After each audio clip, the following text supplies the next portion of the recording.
Welcome everybody to postwrestling.com and youtube.com/upNXT for our AEW Full Gear post show. My name is Wai Ting, and I am joined by Hello. Braden Herrington here with Davie Portman. Yes, from upNXT. Yes. And this was normally our upNXT show, I guess, but it's free because it's a super show tonight. It's a super post show. It's a post-nextra. Post-nextra, yes. Post wrestling, yes. Forget Shane McMahon in Panama City. Like, this is the simulcast of all simulcasts. Wow, and it's on our YouTube. We're on upNXT YouTube. We're live. Yeah, we're completely live right now. We're live. Shout out the YouTube room and the chat. We did a watch along earlier tonight, and that was a lot of fun. That's fire. Some say the chat's fire. You would. We went full gear, and it was fun. You didn't join our watch along, Way. What was the deal with that? Honestly, like, I don't know how you guys manage to like take notes while like entertaining a chat room at the same time. I can't multitask like that. So the I have to really focus on we the show. don't multitask. We just steal everyone's comments on the chat and then make up like our own opinions. Just steal all the jokes. What we do. We just steal the jokes. Well, I guess that kind of works too. I mean, you're basically a collective of minds coming together for one opinion. We're all up next. Yes, we are all up next. Yeah, we're just the filter. The upNexperts out there. But it's crazy because we're getting to do a show with you. We haven't really got to do that. We haven't really got to hang out as well. We got to see you with the giant reunion this past summer. But we miss you. Yeah, for Davie. Well, likewise, man. It's I haven't been doing a whole lot of socializing in general, so this turned out to be a great excuse as any, and the chance to get to analyze and dissect a pro wrestling show with you, I definitely welcome it. So it definitely is, you know, it's twofold. I mean, on the one hand, like, we had two separate shows today. Of course, we had New Japan Pro Wrestling's Power Struggle show. So John and I split up to cover those ones. He covered it with WH, which is available on our Patreon if you wanted to listen to that. So at night, I had to throw up the signal, the BDE signal, to get my friends to hop on, so that we can all do this one. The Brain Davie experience is always ready, Way, and we're here for you tonight. We've watched some. We were just talking right before going live that we were like a year ago watching these pay-per-views and watching events together, and like, yeah, now we can't do it, but because of technology we can Zoom and go live over YouTube and still be able to do it. But yeah, we're here for Full Gear. We're not totally caught up to Power Struggle yet. We were trying to finish it before the show tonight, but there's a lot of wrestling. Don't worry, no spoilers. I'm very much on the protecting spoilers Okay, yeah, good to know. Good to know. Yeah, we try to do that. I can't say that about the chat room though. So we obviously we're NXT friends, and every Wednesday we go live on our YouTube for our NXT post shows, and we have a strict rule in the chat that there's no AEW spoilers, and usually the chat is pretty. They're pretty respectful. They go along with it. Yeah. Even though some people like to watch Wednesdays with NXT and AEW on different screens or flick channels, like we're the NXT guys, but we're huge AEW fans. We're pretty big, so we were looking forward to this event tonight. Which is also why I really wanted to talk to you guys, because of course people know that John and I do Rewind to Dynamite every single Wednesday, and even though you guys are the NXT guys, you also review Dynamite every single week on your Patreon, so you're more than caught up. Oh yeah, we do. Yeah, we're right from the first episode of Dynamite. We've been doing a show called upNXT on our Patreon, so we record kind of Thursdays after the fact, and sometimes have a bit more of discussion of kind of comparing the two shows. And even though we're your NXT guys, a lot of the time we prefer AEW. I think we're pretty I don't think we have a particular brand, and we're pretty unbiased. We say it how we see, and it's very back and forth between the two for me. I think AEW's the hotter product right now, but then you've had shows like Halloween Havoc just the other week, where I think NXT blew AEW out the water. Oh yeah, definitely. That's like one of my favorite shows of the year this year. But then AEW comes out with pay-per-views like tonight. Obviously, there's some hits and misses that we'll get into, but AEW is like still in its like first year, so it's super entertaining. As a wrestling fan, I love using Twitter, and I lurk Squared Circle on Reddit and all that stuff. And I see a lot of people just instantly like love to just shit on AEW, but like, why wouldn't you just watch it and give it like a chance? I find it really entertaining. And like you mentioned, we do a show upNXT on Thursdays talking about Dynamite. We are super fair because there is times when we just go scratch our heads. Like some of the stuff in the pay-per-view tonight, where sometimes it's not so good as well. Yes. I guess you could say. But it's fun. So I have no idea what your opinions are because I wasn't a part of the chat room. I wasn't part of the watch along. So I'm actually really quite excited, especially if you and I might disagree on something. So before we get right into the review itself, what was your excitement level heading into the show?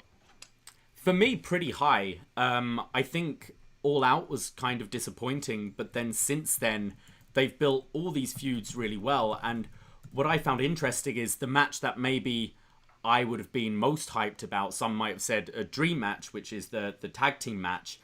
I felt they kind of messed it up with the build. Whereas something like Kingston and Moxley, which we've already seen once, they built it up so much that I was so excited. So the majority of the card I was really hyped for.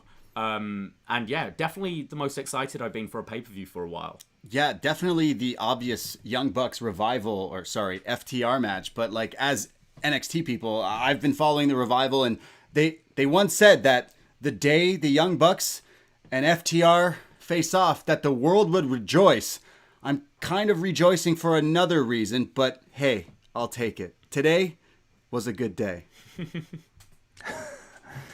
And I'm sure you'll have plenty more to say about that on up next week or on the Patreon show. I got a bottle of bubbly ready for after this show. Wait, don't worry, you're invited in the backyard. Gotcha. It's the after stream. Sure. Yeah, Zoom after dark. Private you don't stream. Even know.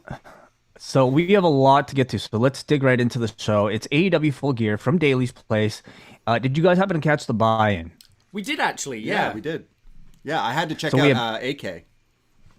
Yeah, so we have Excalibur and Tony Schiavone doing the commentary here, and we start off the buy-in only a half hour here from 7:30 onwards with MJF backstage. He says tonight is the most important match of his life against Chris Jericho, and this includes his match against Jon Moxley, because he says if he had the Inner Circle for that match, Moxley wouldn't have won. So he says when he joins the Inner Circle after beating Jericho tonight, he's going to be able to win all the gold he wants.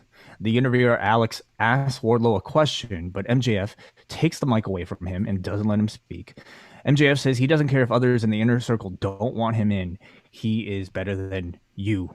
So he's going to have his way. We get into the only match we've had advertised on the buy-in, and that is the NWA Women's Championship match between Serena Deeb and Allison Kay. Newly free agent Allison Kay, of course, formerly of the NWA. Tony Schiavone says that these two have tagged and trained together in the past. We get some pretty good chain wrestling to start between the two. Deeb works over Kay's leg into an Indian Deathlock pin, and then a first attempt at her finish, the Serenity Lock. They start unleashing some stiff strikes to one another, some hard slaps, some chops, some aggressive ground and pounding. Deeb applies an octopus stretch, but Kay overpowers that into a choke bomb for 2.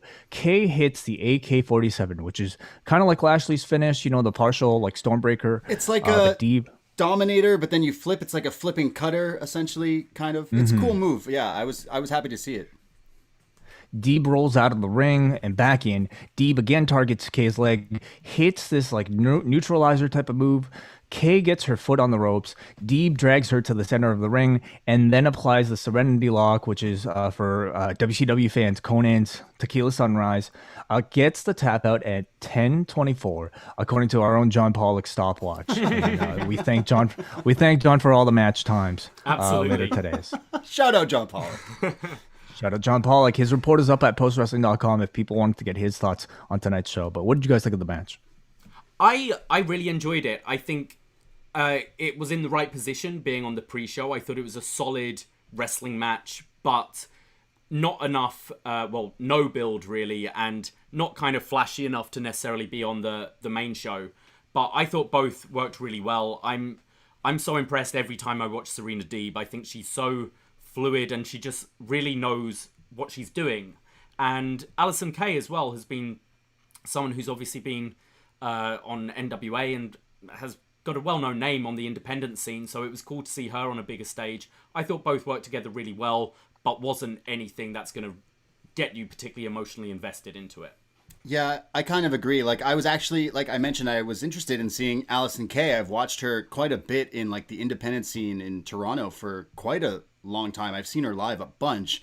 And I always wondered, like, hey, I think she could kind of go further. And you know what? She's actually changed her appearance a little bit, her gear and stuff. I had my pinkies up. This was just okay, but I like the fact that they bring in the NWA women's title and stuff. But it's just, why is the NWA women's title match and storylines better than the AEW women's title matches and storylines? It's all weird and backwards. Maybe I just have one title and not this crossover, which I do think is cool. So it's like I'm contradicting myself, but this was cool, but it was definitely like buy-in or Dynamite type match for me. It seems to be one of the talking points coming out of this in the quick, like, kind of like Twitter scrolling that I've seen is like people saying why the NWA women's title matches are better, or at least the story or the characters seem to be better than the AEW. And I mean, it's definitely a question, but at the same time, this show is definitely better for having, I think, this match and having Serena Deeb in an elevated role right now. To me, I was looking at this match to see Allison Kay essentially have a tryout, and whether or not coming out of this there would be that demand for her to, if this performance was going to be impressive enough for people to want to demand to see more of her. Like you guys, I thought it was like a pretty average match, to be honest, but I think they both looked really promising. Like, Deeb is definitely emerging as like a really good fiery babyface inside the ring. Kay, I thought, showed like a really good power-based offensive style that kind of makes her stand out. So, I mean, even though this wasn't like the most memorable match, I really feel like she'd be a great addition to the roster. And we didn't even get a chance to see her promo, which is one of her best traits. I also noticed that she had like theme music and like her sick Titantron. So I'm wondering if Allison Kay is there to stay. Hey, that rhymed.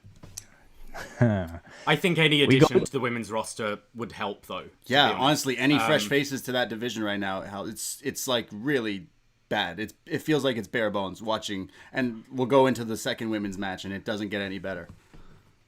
Well, speaking of fresh faces, I mean, somebody who I guess I wasn't entirely sure whether or not they'd be making another appearance in AEW returned here, because as Thunder Rosa shows up and basically, targeted the Serena Deeb to regain her NWA Women's Championship. So that looks to be a follow-up program, this time perhaps taking place in AEW. So it seems Thunder Rosa at least will be still very much involved with both NWA and AEW, at least in the near future.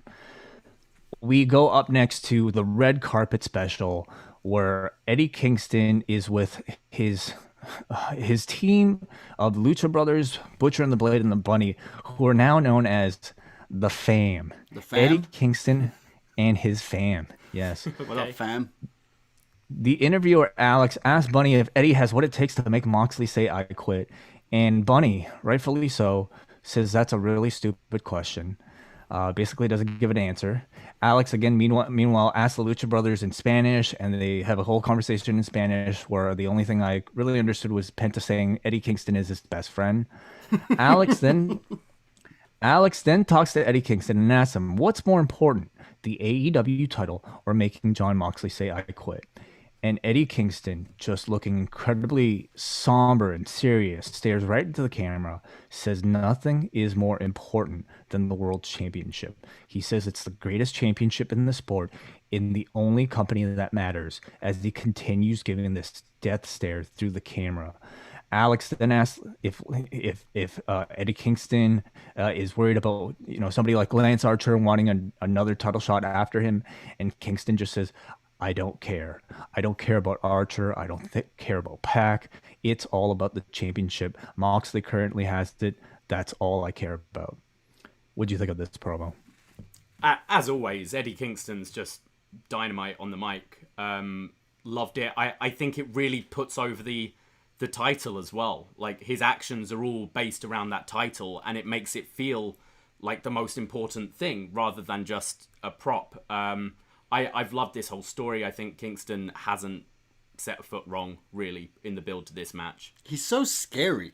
Why is Eddie Kingston so scary when he's so serious? He's so hood. I love it. I followed this guy a little bit on the indies, but like his promo game, even on this, I'm calling it Sunday Night Heat, was great. I'm already sold on this match, but he could literally just read a book, and I think it would be good. His delivery is crazy.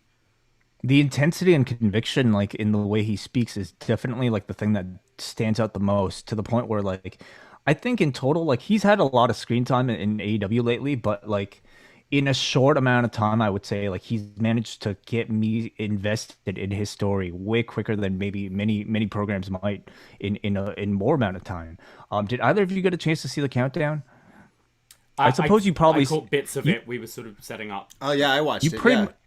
You pretty much saw it, I guess, if you watched the show, because a lot of the videos that you saw leading into the matches were all from the countdown, and in particular, like the Moxley and Kingston story with some like great footage from their past, fleshing out the story of like Eddie Kingston, promising to his mother that like this would be the one thing he would that made it all worthwhile, all of his sacrifices, and I really enjoyed all that. So it even like got into like some of the history of Eddie Kingston's friendship with Larry Sweeney, and the toll that his death had on him, and how they were kind of tying it into, say, like, Moxley abandoning guys like them.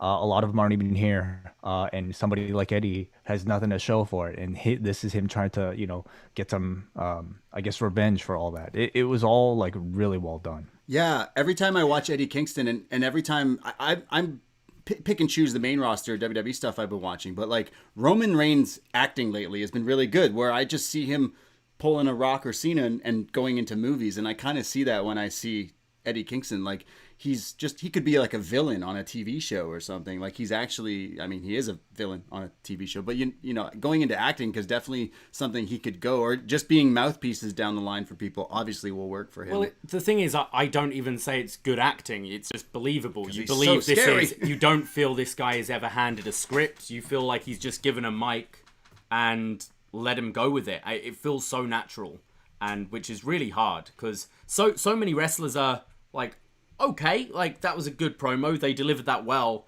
Eddie Kingston's beyond that. You just believe he's this person going for this title. We go right into the pay-per-view now with our announcers: Jim Ross, Tony Schiavone, Excalibur, and Don Callis. Special guest commentator for this particular match. Don Callis appears. He says that he's with Impact, but being a longtime friend of Kenny Omega, and I guess a self-professed Kenny Omega expert, he was specifically asked to be here to commentate this match. And our first match is the World Title Eliminator final between Kenny Omega and Hangman Page. Justin Roberts, of course, reads all of Kenny's new accolades for this particular entrance. He's won several tournaments, including the IWGP US title tournament. He's got a better record and more years of experience than his opponent tonight, Hangman Page, who lives near but is not from North Carolina. The match starts. Kenny offers a handshake, but Page refuses. Excalibur acknowledges that this is the second time that these two have fought, the first time being in New Japan's Wrestling Dontaku 2018 show, which Callis called. What did you guys think of Callis on commentary? Oh, yeah, he's great.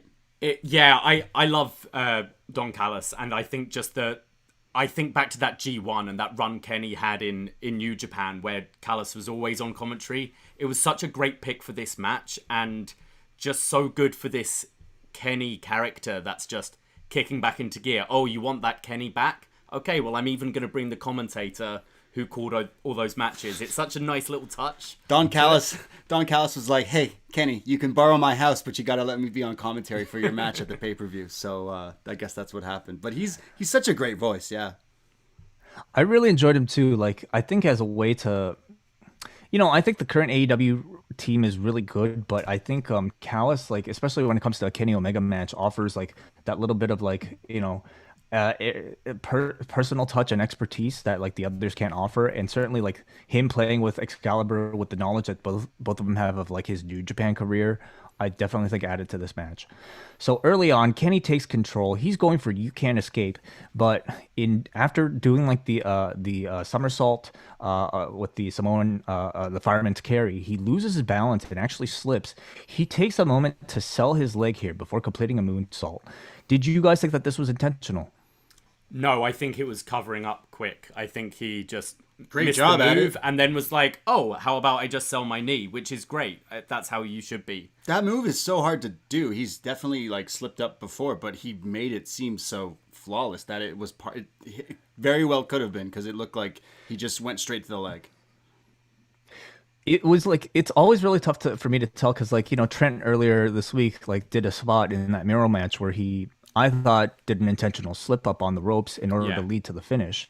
And it wouldn't really surprise me in these days if like somebody like Kenny in AEW itself was like playing with the idea of intentional botches in order to help you tell a story. The leg didn't exactly play too much into the story of this match, but Kenny did continue to sell it and favor it in portions. So it just makes me wonder. Kenny lands the Terminator dive onto the floor, but again, he sells the knee as he's getting up. Back in the ring, Omega attempts his first one-winged angel, but Page escapes and attempts his own. Page goes for the buckshot lariat, but Kenny rushes him with a V-trigger to stop that. We have an awesome sequence between the two involving discus elbows, snapdragons. It finally ends with the Deadeye by Page for 2. Kenny avoids the buckshot lariat again with a pin attempt. Page sits down on it for a very close 2 count. And then Kenny hits the V trigger into the ropes. Page attempts the buckshot again. Kenny avoids it. He hits the V trigger, again, and then he puts Page up into the one-winged angel. Page tries to escape by keeping his head away from Kenny's grip, but Kenny eventually grabs it, finishes the move, winning the tournament, getting the next world title shot at 16 minutes 26 seconds. What'd you think of the match?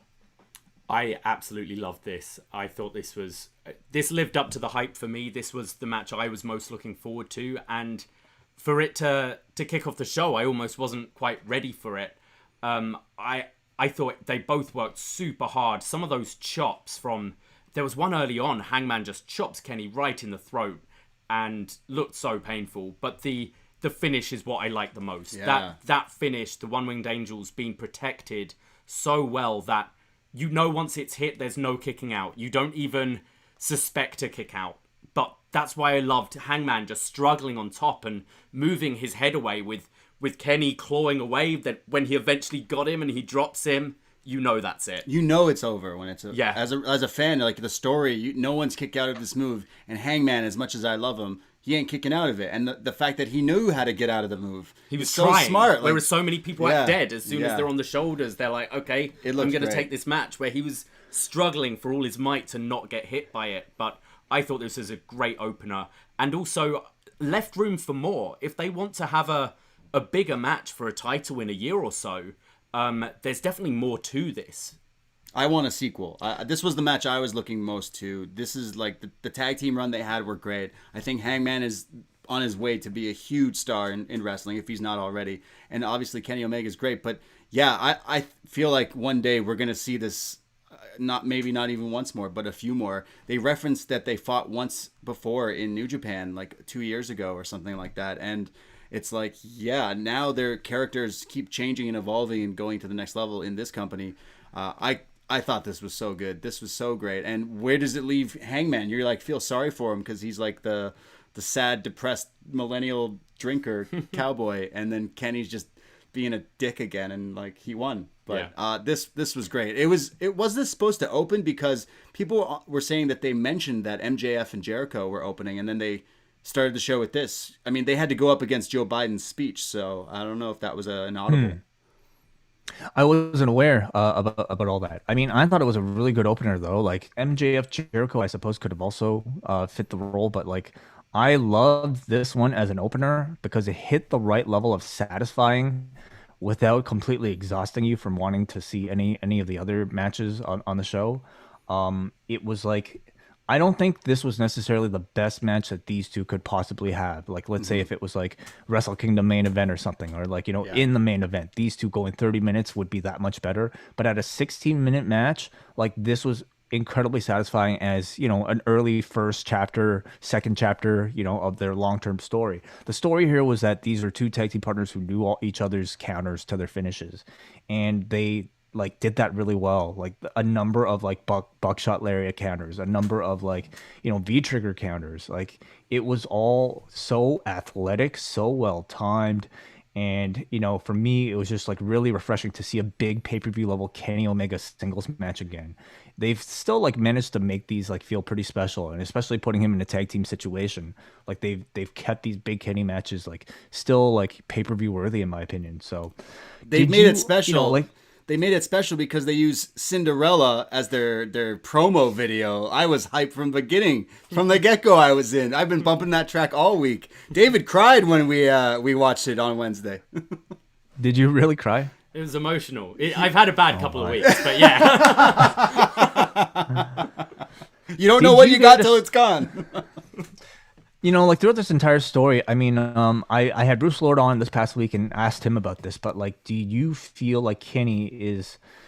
See, tonight I think answered a lot of questions, but like going into the pay-per-view, did you feel like Kenny was like actually turning heel, or was it all just a way to grant him a babyface edge like the Bucks had? Oh yeah, this turn he's got going on is so interesting. I find his character recently, the one where he came out with the cleaners the first time with the accolades in the beginning from Justin Roberts, it's so meta, and I love it. Don Callis was on commentary, and he didn't say the famous line, "God's gift to wrestling, Kenny Omega," and that's how I feel when I watch this guy. He's so fun. He's so ridiculous, and the meta character is so interesting. And this is like the slow heel turn. I didn't feel like it went full gear. As far as I'm concerned, he's already turned. He's a heel in my eyes. Full blown heel. He's like it's more subtle, but yeah, he's being a dick. Subtle. There's nothing likable about his character apart from his wrestling's good. He's not a likable character at all. As far as I'm concerned, he's full-blown heel. I like this. Yeah, I like it, wherever it is. So you think what we saw later today with Kenny celebrating with the Bucks, you think that was just maybe his, maybe his just alliance. a brief stop before he fully turns, or just like him being disingenuous? Well, the Bucks have been heels as well. The Bucks have been some dicks they've too. Been dicks as well. Hangman is the babyface of the Elite for me. From, as I said, the Bucks have been unlikable. Kenny's been unlikable. I think there's the part of you as a fan that you just love the Elite and love them as a group, but they're still together. But yeah, they're all going in very different directions. I like the subtle turns. I like these subtle things that AEW does that really well, where you can kind of guess where they're going. It's good. See, but there's subtle, and then there's maybe confusing. Yes. Is there I think the Bucks are an confusing. area where... Yeah, and I think that line is different for everybody. I know I've expressed my opinion on our shows, but I know there are a lot of defenders who really enjoy this level of storytelling. I in the end, is it intriguing enough for you to want to keep watching to know exactly what's going on? And I think after tonight, the answer is yes. I think yes. For me. To me, the Bucks were confusing because they were up against heels. Yeah, with a babyface feud in Kenny and Hangman, you need one to be the heel. But I think that's what's been weird with the Bucks, is they have been doing the same turn as Kenny, but they're against a heel team, and yeah, that's been messy for me. The whole Elite will be champions, and they'll all be heels in their own company. That's, I don't know, something like that. But I like it. Our second match of the night on the main card is John Silver from the Dark Order taking on Orange Cassidy. Dark Order and Best Friends are ringside. And certainly a tough spot for these two to follow the previous match, but these two may be working a bit more comedically, at least to start. Probably, help them in many ways. We have Cassidy doing his hands in the pocket spot early on, despite Silver yelling, "No, no, no." As Silver takes control, he pulls Cassidy's hands out of his pockets and then rips the pockets out from his pants. What? That's how you know you're a heel. Well, what kind of like jeans is this guy buying? I mean, Yeah. Well, they also cheap still had pockets. pockets. Like the pockets were ripped, but he's got double layers of pockets. Double insulated pockets. Yeah, Yes. double pockets. Silver continues to dominate with some, very good power-based offense. He's short, but he's also like portrayed as like a very strong man. Like he's like Wolverine almost. His arms are huge. He is, He's yes. 5'4" though. Yeah. Cassidy continues to sell. He goes up top. Silver picks him up with a one-armed gorilla press, which is actually quite impressive. We get a bunch of near falls as Silver can unleashes some quick kicks. He hits his finisher, which is called the Spin Doctor, which is like an inverted F10. Very cool looking move. Silver attempts Brody Lee's discus clothesline as Cassidy dodges, hits the orange punch, and then the beach break for the win. 9 minutes and 40 seconds. I thought this was great. I really enjoyed this. What I loved so much is if you had two of these similar characters in WWE, there's no way they'd be allowed to put on a match like this. This completely over-delivered. It had the comedy bit. It kind of gave a bit of a breather from that opening, which had such a good build to it and was obviously a fantastic match. And then it's like after a bit of comedy, they went, all right, let's show what we can actually do, what we both have the potential to do. John Silver, who's a comedy character, from all of wrestling I've watched, would be someone that just gets beaten up. He wouldn't be allowed to wrestle. I thought this He'd be was our so truth. good. He'd be our truth, exactly. He'd be anyone in that 24/7 division. But he's hitting, as you said, like a one-handed press slam. His inverted F10. What did you? It's a torture rack like bomb. Spin Doctor. Yeah, the Spin Doctor. The amount of rotations he got on that was crazy.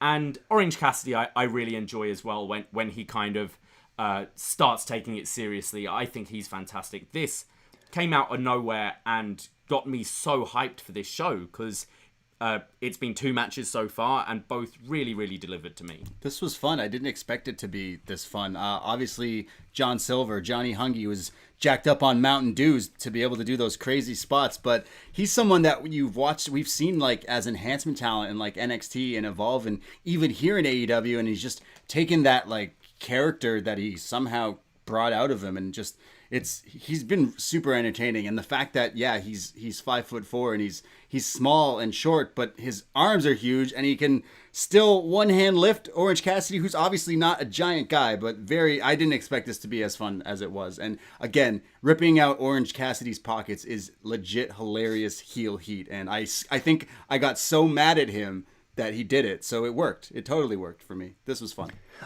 I think Davey, like what you're talking about, like even like a comedy guy like a John Silver being able to go out there to have like the best possible match that this guy possibly can. I think that goes to it falls very much in line with I think like Tony Khan's philosophy, which I think this week, hearing him do a number of interviews, we had a bit more of an exposure to where he seems to really just value in-ring quality and in-ring matches, and to the point where everybody, no matter how low you are on the card, look at AEW Dark, for instance. Everybody, no matter what your rank is in the company, he values that person or those people going out there to have like 10-minute great matches. So certainly, like John Silver, this past cycle has been a breakout for him. Not only is he, of course, tremendously entertaining on being the elite, but like they managed to transition that, I think, pretty well to Dynamite. And in ring, he was quite impressive here. Great looking kicks, great looking power offense, and a very unique style, I would say, for a man of his size. Do you guys think Orange Cassidy, what's next for him? Like, has he kind of settled in sort of like a mid-tier range? Do you see him ever escalating himself, like, beyond that? I could see him as a TNT champion one day. I think his next program is likely Miro, maybe. Yeah, that's stuff. What I see. Or even worse, and I see him kind of just feuding around with maybe a lot of other big guys. Maybe has he had the Lance Archer match yet? But something like that. But I do see him eventually as a TNT champion. I feel like he's supposed to be a special attraction, but they've already kind of burned through him quickly. But he's shown his actual wrestling in his matches, so he is a great character to have. He's almost like too popular and too good to just be a special attraction, you know. Certainly, at the start, it was like that match with Pac felt like it was like him being saved for pay-per-views, but he ended up being so popular and doing so well in TV. And I think you see the results of like the Chris Jericho feud, like that working so well. I think like we're seeing him now make a very successful transition to being more of a standard regular character. And you see a match like this, you compare it even to the Pac match, you can see the evolution and the tweaking of his in-ring style where he now kind of works a bit more, I would say almost like a traditional cruiserweight babyface in a match like this, a whole lot less of the gimmick, but it keeps him from just being a novelty act. So I think he's got the balance really well, to be honest. And I see his kind of lazy, gimmicky stuff more as almost mind games with the opponent and a spot he uses rather than this is this character. It's working for me. They've turned like a cartoonish gimmick into something that could fit into like sort of the real world of AEW, or at least as real as possible. His Titantron video is great, by the way. It's like oranges and flowers, and it's fantastic. Our next match is for the TNT title between the champion Cody and Darby Allin. And Darby Allin makes quite the entrance here. He arrives sitting on the hood of his old Toyota Camry sedan with the words "Face of TNT" painted on it. This is the same car that ran over the fake Cody that we saw on Wednesday. He takes his skateboard and smashes the windshield with his poor friend still sitting inside. I felt so sorry for his friend. His friend's driving him to work and then he's smashing up his car. It's rude. Is it the same guy he hit with the car? I think so. Jeez. And also, like, you're about to have a match. What if this glass flies up at you in your eye or something? Very unsafe, this Darby Allin. And how are you going to get home? You busted your own car. Get a ride with Don Callis and Kenny. Not to be outdone, Cody is accompanied for his entrance by the entire Nightmare family. All 17 of them. He's made quite the few additions lately, because not just the what is it, Natural Nightmares, not just Brandy, but now including the Gun Club of Billy Gunn and Austin Gunn, and even Lee Johnson. So brand new members, brand new recruits into the Nightmare family here. It's looking like a damn football team out there with no Pharaoh though, but there's a lot of people. Hey, they wouldn't be able to dine together in Ontario. Yeah, right there's like rules against this. They're breaking the 6+ rule. Yeah, like they can't be sitting together. There's literally 11 people in this Nightmare family, and if you're counting, like, I don't know, Red Velvet, does she count technically? She's been being managed by Brandy. There's so many of these people. I don't understand, but I kind of like it because he's what is he supposed to be? I don't know if Cody's being ironic, if he's building a turn, or he's just this into himself. But it's got to be a turn. Either way, I don't care. I love it. You compare him to Caesar a lot, He's and Caesar. That's what I see. Caesar. Yeah, like eventually he's got to like turn here. They have to kill him. Like, that's Caesar. Well, Austin Gunn's gonna kill Cody. Yeah, Mark Anthony right there. Yeah. Our first significant moment in the match comes with Justin Roberts' introduction, as he says, introducing Cody Rhodes. What? Big reaction from the crowd for the return of Cody's last name, despite him saying on a conference call that he wasn't going to be using it in a wrestling context. I mean, he did debut it here, or re-debut it here. So anything he says in these conference calls taken with a grain of salt. Like, I'll never challenge for the title again in the same conference call. Just saying. Cody couldn't challenge for it, but maybe Cody Rhodes could. That's a great point. He's Caesar. There's a lot of posturing between the two going on at the start. We have a long stare down. Darby applies a hammerlock, but Cody, definitely is playing heel in this match. He casually trips him in a cocky way, then extends his hand to help lift him up. Darby sees it as a sign of insult, refuses, and instead kips up. They do another standing switch, and this time Darby slaps Cody in the back of the head. Cody retreats, and Arn says, "Don't let him pull that shit." So Cody is kind of being portrayed as like the cocky one, not taking Darby as seriously. Darby gets another quick La Magistral and forces Cody to retreat again. Cody comes back in, applies Darby Allin in a hammerlock, and then just launches him over the top rope and onto the ramp back first.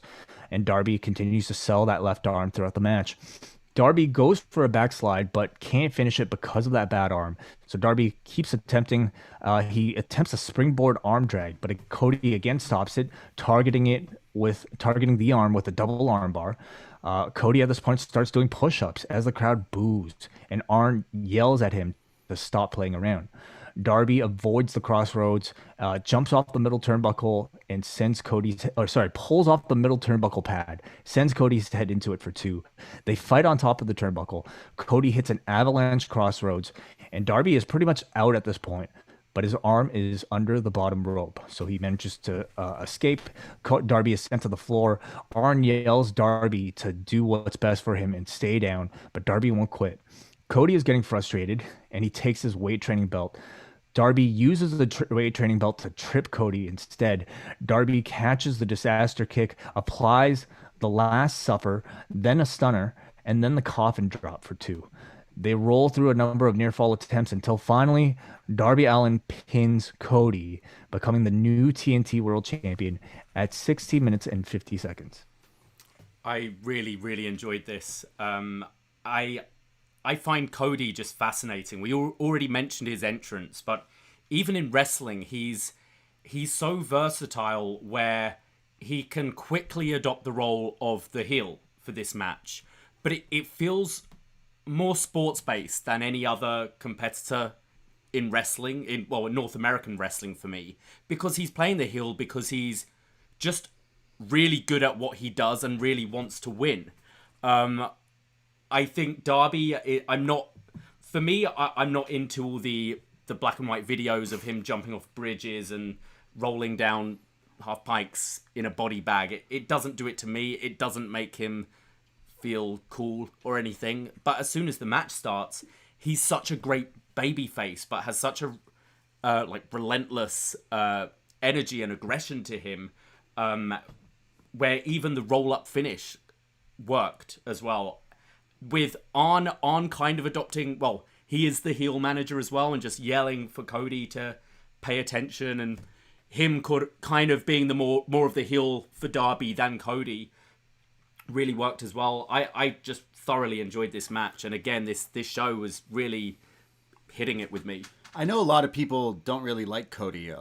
We do our watch-alongs, obviously, when we watch pay-per-views recently, and I noticed that tonight a lot of our people in the chat were like, hey, Cody sucks. And I was like, in our watch along, trying to defend him, because I get this real old school vibe from Cody Rhodes. It's like, in Cody's matches, he comes up with a creative spot that you've never seen him do. We've seen him pin guys with the figure 4. That was kind of out there. The crossroads off the top, that was incredible. In the middle of the match, and it sends Darby all the way across the ring. I thought that was a pretty creative thing. He's really smart. It's like he watches every wrestling that's ever been out there, and he soaks it in, and then he pulls out little things in his matches. So I argue that Cody takes the old school approach, but adds it in a nice modern way. So I can't knock Cody's in-ring work. He reminds me, you know how Kota in the G1 this year, every match he focused it on the style of his opponent rather than trying to work his match. I get similar feelings with Cody.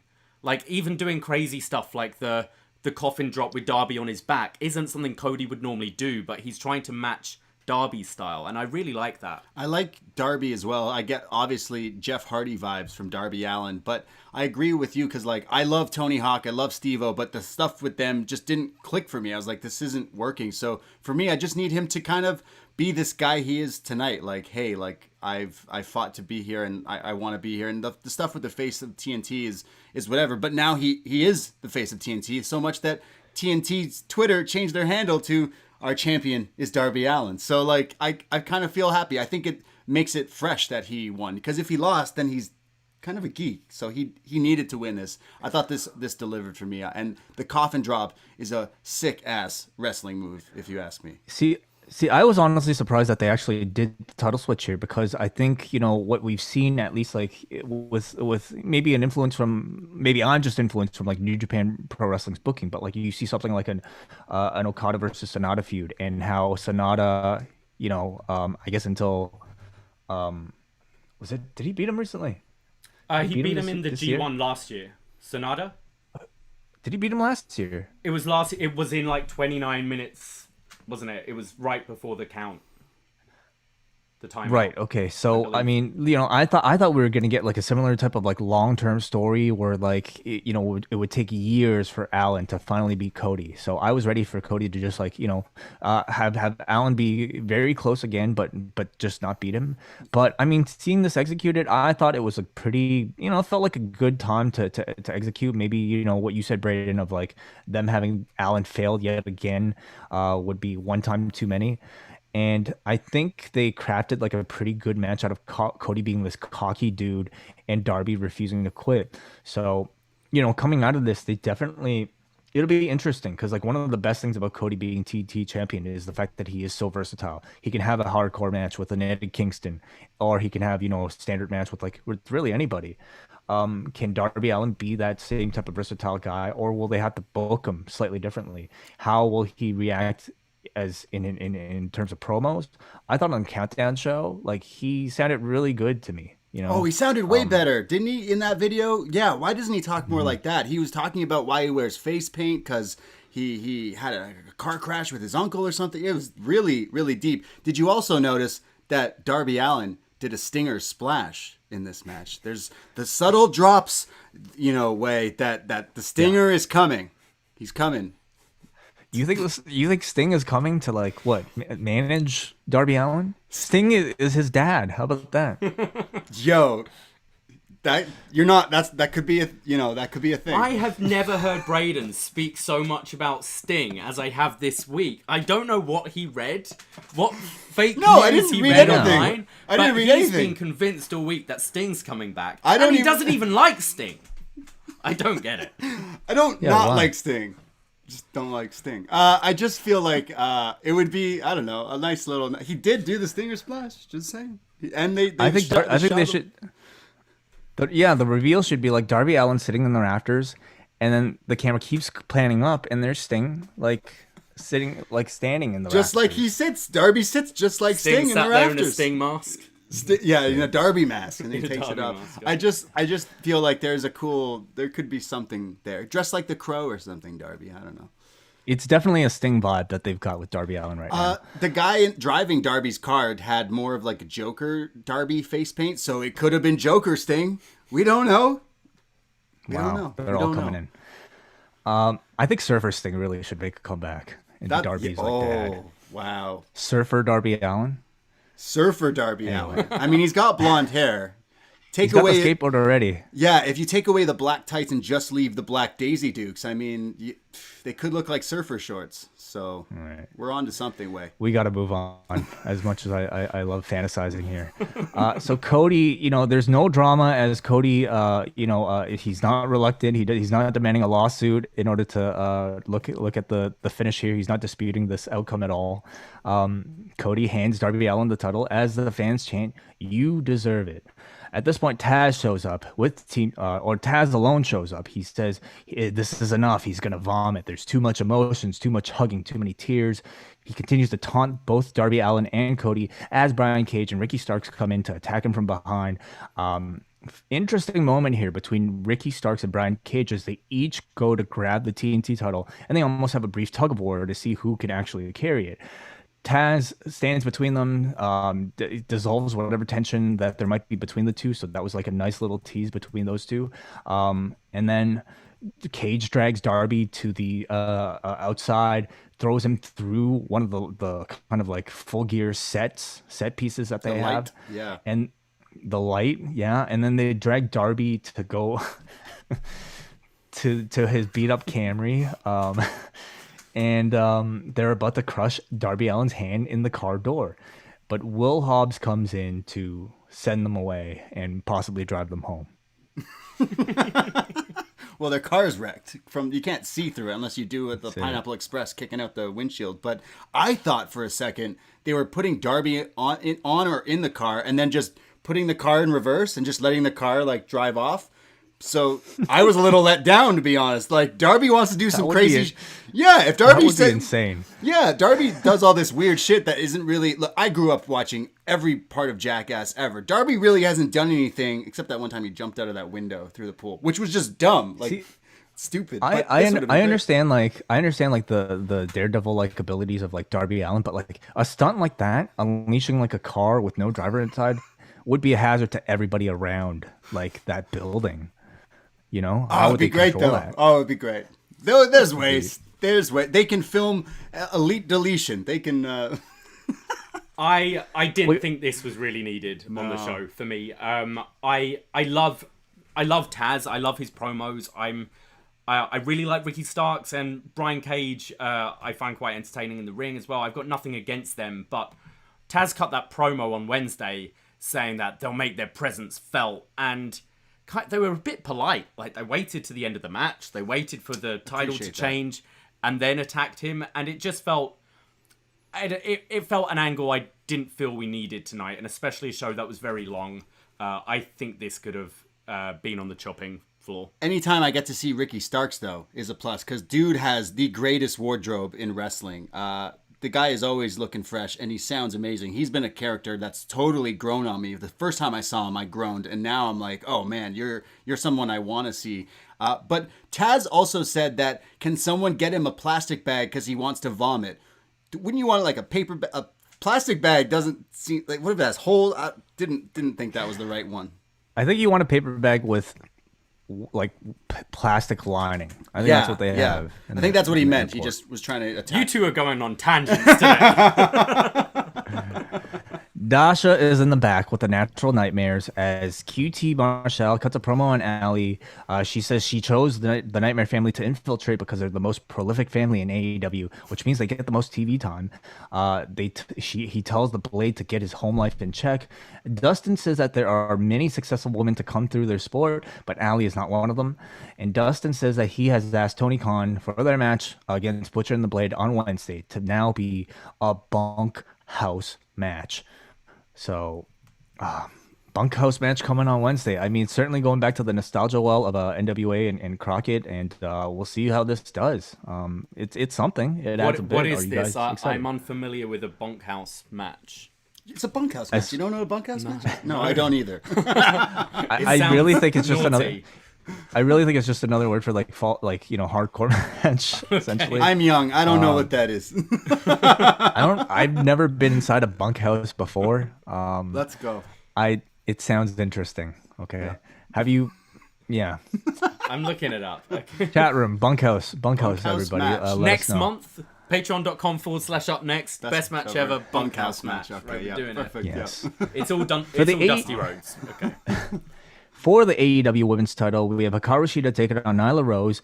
Shida has held the title since May of this year, and winning it from Nyla Rose at the time. So Nyla Rose is wearing some Mega Man inspired gear, I believe. So Okay, is that what you got out? We also thought that she was dressed like Mega Man. what else could it be? Well, someone said the Tick. Didn't quite think it was that. No, But definitely, Mega Man. it was definitely. She had eight. Definitely there was more Mega 8-bit. Man. Yeah, there was 8-bit letters, and yeah, it definitely was that. That's what I took it to be, like Mega Man colors, So anyway, right at the bell, Shida swarms with a barrage of strikes, and then they spill to the floor as Vicky Guerrero attacks Shida's knee with a kendo stick. Rose capitalizes, wrenching Shida's knee into the structure of the ring and the post, applying a single leg crab. Shida fights back and manages to hit a vertical suplex onto Rose, getting a 2 count. Rose blocks the Tamashi, which is Shida's running knee finish. Shida goes for another vertical suplex, but Rose just grabs onto Shida's knee to escape. Good selling from Shida here. I thought of that knee, struggling to fight back on that injury. She climbs up top and then hits a missile drop kick to Rose on the ramp, and then another back in the ring for 2. Rose then lands a powerbomb, lifts her up at 2 because she refuses to cover her off of the powerbomb. Instead, she bows, gives her the finger, and then delivers again the Tamashi that she used this past week on Dynamite. Shida, though, kicks out of it at 1. Shida gets Rose up top, hits the Falcon Arrow from the top rope, but before covering for 3, we see Shida now refusing to cover Rose and lifts her up at 2. Shida, for the first time, I guess we've seen it on Dynamite, gives this evil grin. And then she too wants to finish the match with the Tamashi, but before she could do that, Vicky Guerrero pulls her onto the floor. Vicky is about to use the kendo stick, but Aubrey grabs it. Sheeta then throws Rose into Vicky, which takes Vicky out. Back in the ring, Sheeta hits a partial Falcon Arrow. And I say partial because I don't think she really got all of it, as Michael Cole says. Rose kicks out at 2, and then the Tamashi from Sheeta. But Rose kicks out again. Did these, like, kickouts at the end kind of look odd to you? Oh, yeah. We thought someone was out. We were wondering if Nyla was a bit rocked because it seemed, obviously there was the deliberate lift of the arm from Dean Sheeta, Malenko, yeah. but she seemed to subtly be like shoving her to kick out from these. Weird. So I was wondering if Nyla had been knocked a little loopy at one point. Sheeta then hits another Tamashi to the back before hitting repeated knee strikes to Rose's head, covering her for the pinfall at 14-12. Yeah, I agree. I thought the finishes here, to me, felt a little bit weird. It almost felt like they were improvising at the end because something might not have gone so well. But overall, what did you guys think of the match? Yeah, I know the name of the move that you keep saying is Tamashi. So I had to look it up, and it means soul or spirit. And I don't think this match had that. That's what I have to say about it. Unfortunately, this for me was DOA. It felt very thrown together. We've seen it a bunch, but just didn't have the heat of the previous feud when they last did the match. It also came off the back of 3 really, really good matches, and I thought it went far too long. I thought this needed to be cut down. There were some sloppy moments in there. Really, if you've got Sheeta going over, a Falcon Arrow to someone the size of Nyla Rose off the top should be the finish. And the match really fell apart after that point. You had Vicky trying to... Oh, sorry, I've got a new name for Vicky Guerrero. Vic Togo. Vic Togo, yeah, that's good. Very good.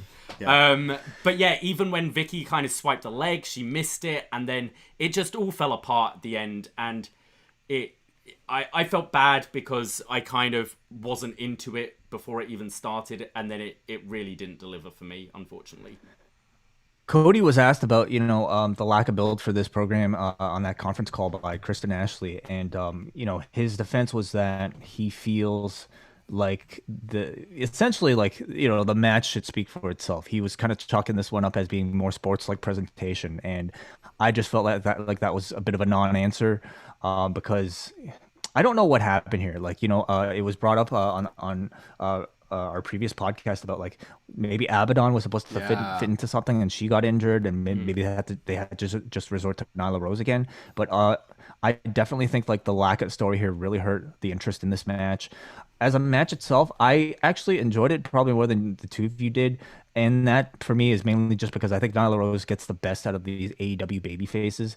They allow, like Riho or Sheeta to tell, like, really strong underdog stories that you don't really need that much story for, thankfully. It's just small person versus big person, and you can always get behind, somebody like Sheeta, who I thought selling of her knee was really good in this match throughout. But unfortunately, finish, for some reason, didn't really come together. Yeah, and now by the looks of it, she's turning face after being such a good heel, as you just said. Yeah.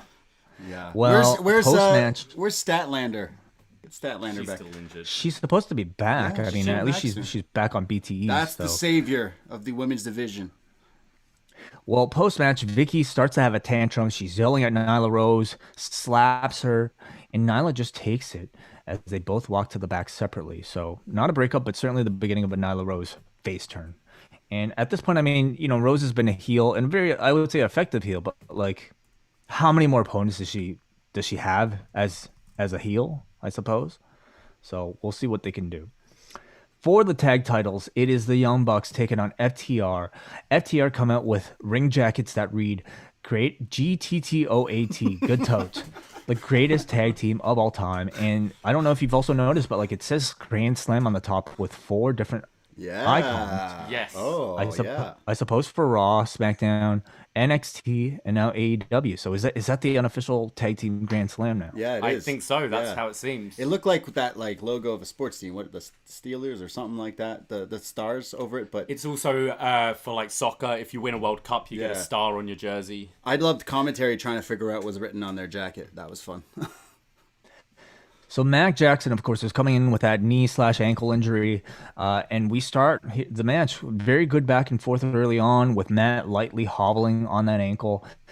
Dax is attempting to chop Matt, but instead he hits the ring post, and the Bucks now begin aggressively working over his hand. So throughout the match, you have two competing injuries between Matt Jackson's ankle and Dax Harwood's hand. Matt eventually goes for a moonsault that misses and lands on that ankle. So now FTR takes control of it. Doc Samson goes over to tape, or Dax goes over to Doc Samson's table to get his hand taped mid-match. Excalibur even suggests that he may have had a splint put in it. Is that allowed mid-competition, putting a splint into a match? Whoa, He didn't, by the way, but I didn't notice that, but he was bleeding. Like the hand looked like it was bleeding. We were joking that he just maybe dipped his hand in some color underneath the ring, but like throughout the match, he got it taped up and it was leaking out through his hand. So good job on his hand. I guess he took the bullet on that one. I guess I don't know. Like the fake blood that they've used now in AEW, it's kind of hard to tell like when they do it. I mean, sometimes you can tell by the shade of the blood, like when we saw it with Sammy Guevara later, like that definitely looked like fake blood, but they definitely mix it with real blood as well, so it's kind of hard to tell by the end. For me, this I didn't know if I couldn't work out if he legit just hurt his hand or whether this was a planned spot, because it played so much into the match, and it's such an interesting kind of injury that you never really see in wrestling. But then, knowing how kind of smart these guys are, I kind of thought, I think this is a deliberately planned hand injury, which was fantastic. Well, with all the spots that came after it was definitely Think about the parking lot fight, but in that fight, Trent Beretta like blades his arm. So what stops a guy from blading his hand if he's trying to make the hand look like it's bleeding, right? So I thought this spot was... a cut in your hand. I feel like I would take a cut in my forehead instead of my hand, man. I use my hand like for everything. Me too, Wai. But but like this spot was great. Like legit, like it looked amazing. I think this spot really got me. Like this was still early in the match, but this definitely had my interest. Like I was like, okay, because then they started using the hand as an angle, especially when you see him getting it taped up, and we know the injury to one of the Bucks going into this. So it's like, okay, well now, you know, a leg playing field. Yeah, a leg for a hand, if you will. But I liked it. Mm-hmm. So we get more leg work onto Matt from FTR, continuing to prevent Matt from tagging out. FTR then start looking for their superplex / top rope / combo, but Matt gets his knees up. Matt fights them off both single-handedly, hot tags to Nick, who goes on this really great run. Matt eventually tags back in, hits a spear for 2. Matt then tries for a buckle bomb, but his knees give out. And then this is when we start getting a lot of callbacks to previous tag team maneuvers. We start off with FTR hitting the Steiner's electric chair bulldog for 2. The Bucks then come back with the 3D, and then they hit the twist of fate with the Swanton combo. You missed the heart attack, Wai. They also hit the heart attack. Of course, the Revival Bret Hart fans, as they are. But yeah, they're hitting all these classic throwbacks. Totally cool. Absolutely. So Dax then hits a rebound powerbomb onto Nick, but Matt catches him with a roll-up for a 2.9 count. Dax attempts to punch Matt, but re-injures that bad hand in the process. Matt then attempts to kick Dax, but re-injures his bad leg. They each try a kick and a punch at the same time, but with their respective bad body parts, and they both go down. FTR then signal for DIY's running knee / super kick combo just for you two. Of course, the praying hands. You know, we see like callbacks, of course, to like, you know, great tag teams of the past, and I certainly like, but like a callback to DIY is certainly like a more recent one, but one that ties really close, of course, to the Revival. Yeah. So that was awesome. Matt Jackson has a sharpshooter, but Dax grabs the ropes. Nick super kicks Dax's injured hand that's grabbing onto the ropes. Both Bucks are now applying sharpshooters on either side of the ropes to members of the FTR. Yeah, cease and assist. It's like their finishing move, and it's again another callback to that DIY thing with the grabbing. I think of like for some reason, it's like a movie or something where they're like both reaching, but the DIY Revival stuff is definitely being called back yet again in this match. Great. So Cash, the illegal man, actually taps on the outside, but Dax, the legal man, Matt, the pressure on Matt's ankle is too much for him to hold onto the sharpshooter, so he has to let go. But the Bucks now have a 2-on-1 on Dax inside the ring. Matt stomps on Dax's hand, and then goes to break his fingers. Break your fingers. Oh. And then they hit the BTE trigger. But Cash Wheeler comes in last second, breaks up the count. Frustrated, Matt Jackson now grabs the steel chair. Dax realizes that they would keep the titles on a DQ, so he tells Matt to hit him. Hit me. Instead, Matt throws the chair away, sets him up for the Meltzer driver tombstone.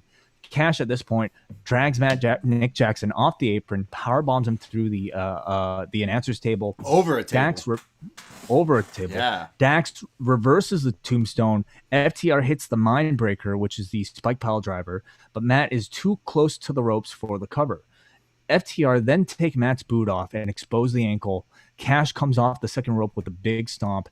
Dax applies the inverted figure four onto the bad knee. Nick comes in at this point, breaks it up with a 450 slash onto Dax. Matt covers but only gets 2. Cash Wheeler and Matt Jackson are both now the legal men, and Wheeler says, "Fuck you." He hits a super kick. Wheeler is looking around. Nobody, it's almost as if like, yeah, is anybody seeing me do this right now? Okay, nobody's watching, so I can get away with this. Cash Wheeler decides to go for a springboard 450 splash. Oh my The God. one thing FTR promised they would never do, a flip. And it costs the man because Matt Jackson avoids the splash, hits a one-legged super kick using his bad knee, and then the Bucks win this epic match, finally capturing the AEW tag team titles. 28 minutes, 46 seconds. Wait. The finish was not only them going for said flip, but it ends with a barefoot super kick. No boot, just a foot to the face, and the Young Bucks with the move that made them famous. It's in fact a super kick party in Jacksonville. Also, Davie, would you like to explain what you were going on in the watch along during this match? So we made 2 wild predictions for this show. Yeah, Braden predicted Sting would come out, and I predicted that Cash Wheeler would do a 450 Legit, splash. he was going off You're about. kidding me. He was telling me the whole show that he was going to do this. I think it was the Jericho podcast after the Revival left, and they were saying, "Look, we can do 450s and things. That's part. Like, we know how to do them. We just don't. It doesn't fit our characters, and it doesn't fit the style of tag team wrestling we want to do. But if we want to do one, we can. And if there was ever a match for one of the FTR to do a 450 splash, it's against the Young Bucks, who kind of, it's why they're all no flips, just fists. Yeah. It's their kind of internet rivalry with those guys. So, and it cost them the costed match. And then, I thought this finish was one of the best finishes in a long time, particularly because it did both things. Like I mentioned, it was the super kick barefoot, mind you, and then the flip, going with all the different tag team finishing moves and the story of like the injured hand and the foot. The world can rejoice because these two fought. What I loved about this match is people in the chat room were going, like, everyone instantly loved this, and people were saying, "Oh, is this better than the Bucks, Kenny, Hangman?" And what I love about the two of them is the Bucks, Kenny, Hangman has so much kind of history and like lore within their whole story of the Elite that they'd call on in their match. Whereas this, the whole build really, for us fans, forget everything that's been on Dynamite. The whole build has been, these have been two tag teams, one in WWE and one in the rest of the world, who think they are the best and have very different visions of tag team wrestling, but both teams love and respect tag team wrestling, and that's the history they drew on for this match, with all the callbacks to all the great teams over the years. And it made it so much more enjoyable, and I was so worried going into this one because it had a lot of hype, and the FTR Hangman Omega match kind of disappointed me a bit. And then I'm going, am I just so kind of in love with that rivalry with DIY and the American Alpha match and those tag matches from quite a few years ago now that I've put FTR on this pedestal that maybe they shouldn't be on anymore? And then this match just sigh of relief. It really, really delivered for me. I love this so much. Yeah, I thought this was great. I can't compare it to the Revolution tag match. I think that match is how you say chef's kiss. This one I'm gonna have to rewatch a few times as well, maybe even later. I really liked it. And I looked on the Young Bucks Twitter. They've already got their custom. You know when a team wins, like a sports team wins their title or the Stanley Cup or whatever. They've got AEW Tag Team Champions shirts and hats, and they're rocking bubbly and with the titles backstage. So they're celebrating like the Lakers gear, like the Lakers they were wearing. The gear on both of the teams, by the way, were fire. But this is the dream match everyone wanted, and I think it delivered. I had a lot of fun watching this, and I think obviously there's room for rematches down the line, but it doesn't hurt the revival. But it definitely, the Young Bucks in their own promotion winning the titles, yeah, it had to happen, and I'm happy it happened tonight. I was honestly surprised, like when I was reading John's update and I saw that this thing was 28 minutes 46 seconds, because I didn't feel a second of it. I thought like the body part injuries really helped drag this thing along like at a really good pace, gave me something to focus on every single second of this match. It was all really well done, in my opinion. My expectations, like most people, were through the roof for this one. This was like dream match level expectation, like years in the making, as you said. But it absolutely delivered to me. Great psychology in there, and then a great pace and all the little Easter eggs of like these tag team moves that they're pulling from the past, including the DIY finisher. Like it was like great, and then not to even mention like the finish philosophically was like really great. You know, Yeah. like you guys were talking about the catchphrase "No flips, just fists" is very much based off of a team, like a style that the Young Bucks made popular. And for the guy to go against the philosophy that he's held with his tag team partner for years as part of their identity, as a way to cost them the match, I thought was absolutely brilliant. So if the conversation here is between this match or like Bucks and Kenny and Hangman as match of the year, it's hard to make that comparison because that match had a crowd, Yeah, so that true. to me still stands out to me. But for a pandemic era match like these, I don't think these two teams could have done better. Like, it was fantastic. Cash Wheeler on Twitter just under an hour ago tweeted no flips. So you might not see him bust that 450 out. 630 though. I want to see. Dude, it was a nice 452, it wasn't it? was Nice springboard springboard, actually. Yeah, great stuff. So after the match, Kenny Omega comes out to celebrate. He's reunited with the Elite. And then the camera in a wide shot shows that in the entrance, you see a very sad lurking, all by himself with his little whiskey, I think, Hangman Page, almost too shy to come down for the celebration. There's someone once said, you don't know what you got till it's gone. Well, Hangman was the one who wanted to leave the Elite, and here they're winners, and he's just kind of chilling out. But he said, doesn't matter because he'll always have his whiskey, and he did just that. He reminded me of like the Wolverine meme where he's just with the picture and he's looking at the Elite and he's like, I was there and I am now don't have any of this. But this progresses that story, and I think the storytelling with the Hangman, Kenny, and the Bucks is some of the best stuff going. I like this. This popped for me. I keep on going back and forth with how I feel about the feud, and I think it might be because I'm just too used to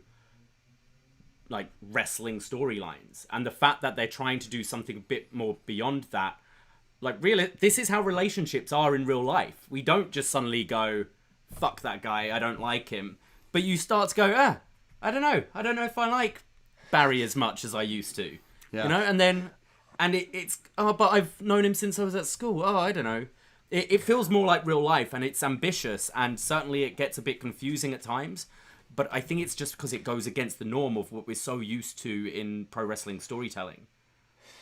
See, again, I go back to the argument of like, can you be too real to the point where you kind of like lose any side of narrative and maybe a clear message? Because maybe the problem I had with this is that on Wednesday, we had Paige come in first, and he was the one to save the Bucks, so it gave the appearance that those two were fine. It was actually Kenny that was late. Now, this could have been an intentional reverse of that, with Kenny coming in early and then Paige being late and refusing to come in. Yeah, true. because Kenny's a dick, he wanted to show up first. He was waiting. Kenny's won. Kenny's job's done. If Yeah. Kenny's match was on later in the night, he wouldn't have been there. The way his character is to me. Yeah. Sure. Okay. Well, then maybe we see, these aspects kind of fleshed out a bit on BTE, perhaps. It's something though I wish like maybe was a bit more kind of like, I don't know, guided along for someone maybe it's really the gray. dumber of us. It needs to be black and white, love and it's been super gray. Definitely, I find the stuff with the Young Bucks leading into this match. The match delivered, so I'm over the weird build that it had, because it seems they're confusing me who's I'm supposed to root for. But definitely, as the Hangman character, you kind of like sympathize with him and feel like he's got some issues, and he's emotionally unavailable. I think I just relate to him. We all relate to Hangman. That's why he's like the best character right now. I think so. So even him, the little thing of him standing in that tunnel on the entranceway, like, I want to join them. I'm still here. I'm still showing face, so they know when they watch back, I was there. But like Kenny was there, and I didn't feel comfortable going forward. We've been in that situation in real life, like you mentioned. So yeah, the storytelling continues with Hangman and Kenny. I don't think that story's over, and it will go on maybe for a few years, which is great. The Cinderella was definitely playing in his head. Oh, Cinderella's been I'm going to bump it right after we finish this show. Great. Please don't. Yeah, he hates it already. We go up next to the Elite Deletion. Certainly, like, in my opinion, just even the name alone was built to be the next iteration of the Final Deletion series from Broken Matt Hardy. I hope so. So we're brought to the Hardy compound in Cameron, North Carolina. It's dark outside. Matt Hardy is on his phone. He has a premonition that the odds aren't going to be even tonight. So he tells whoever's on the line to get here. And we should know that it's Broken Matt Hardy, who seems to have just, made a transformation off screen. He is back to being Broken Matt right now. Sammy Guevara has arrived in his Spanish God golf cart. And greeting him at the entrance is the brand new drone, Neo 1, who projects a hologram of Matt that welcomes Sammy to the Hardy compound. Neo hacks into the golf cart and disables it, which allows from out of the shadows Matt Hardy in a giant monster truck to come out running over this golf cart. He comes off of it and says, "Now that is the squash job." The match begins, and we actually hear a bell here, along with audio commentary from the live feed.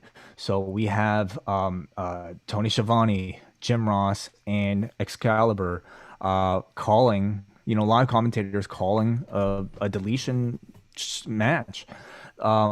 Sammy climbs the wheel of the monster truck, delivers this moonsault press for 2, and essentially the rest of it kind of becomes a Falls Count Anywhere match. Unlike previous Hardy compound matches, there's no soundtrack for this one, at least not until later on. What did you think of the choice of having commentary? Bizarre. I think it was more strange that it felt like it didn't come in until a few minutes. I guess when they rung the bell. But the fact you had that long bit beforehand with no one saying anything, and even when commentary kicked in, they weren't talking as regularly as they normally would. So it just felt like they were doing a kind of should we be here? Should we talk about this? It didn't work for me. I found it do you guys remember if there was commentary during Stadium Stampede? Yeah, definitely. I would. Yeah. It was a long. I feel like it was a long match, so you I had to have it there. Yeah, I'm pretty sure. Yeah. So it seemed to me like, rather than go directly for like the Final Deletion type of cinematic match, it seemed like they were more so going for something like Stadium Stampede, where you could somehow excuse it as part of like a live show feel, even though it was obviously clearly pre-taped. And I think the experiment, though, in this case definitely didn't work. Like JR watching this, especially, like you could tell this was not his wheelhouse. I wish he'd just sit it out, like it. to be honest. Like, Yeah. it's fine. You've switched commentary around a bunch. You've got other commentators there.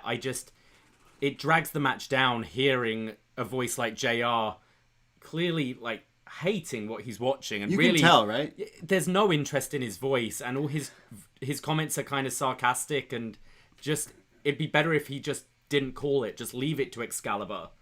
This one's weird though, because we've watched some of the other ones, and I'm talking about like the TNA, the Impact deletions. They felt so different. So maybe like doing it with music and the guys talking to each other, because that would Matt Hardy and Jeff Hardy in the OG one, like were just talking to each other. You didn't have commentary. You had the music and the sound effects and them talking. Whereas this was like a match, and then it kicks in with the music and stuff. So it wasn't shot or put together as well as some of the other ones. Like, and I'm talking like there's the deletion, the decay or deletion. There's like the WWE versions of it. It felt completely different. It almost didn't feel like a cine match because the way it was filmed didn't quite get to that good shots and stuff. I don't know. I didn't like this at all, but we're just about to start talking about it. So they brawl through the Hardy compound, and we go to the fountain in the Hardy compound. It was where lit. Matt brings out the scepter of Mephistopheles, which was this a callback? Like I don't recall this. Scepter No of idea. Imhotep? I don't know what it. No idea. Yeah. Chat room, let us know if it is. They fight to a ring that's set up in the middle of the compound, and Matt at this point brings in a table, powerbomb Sammy through it, and this is when Ortiz and Santana come in to triple team Matt Hardy.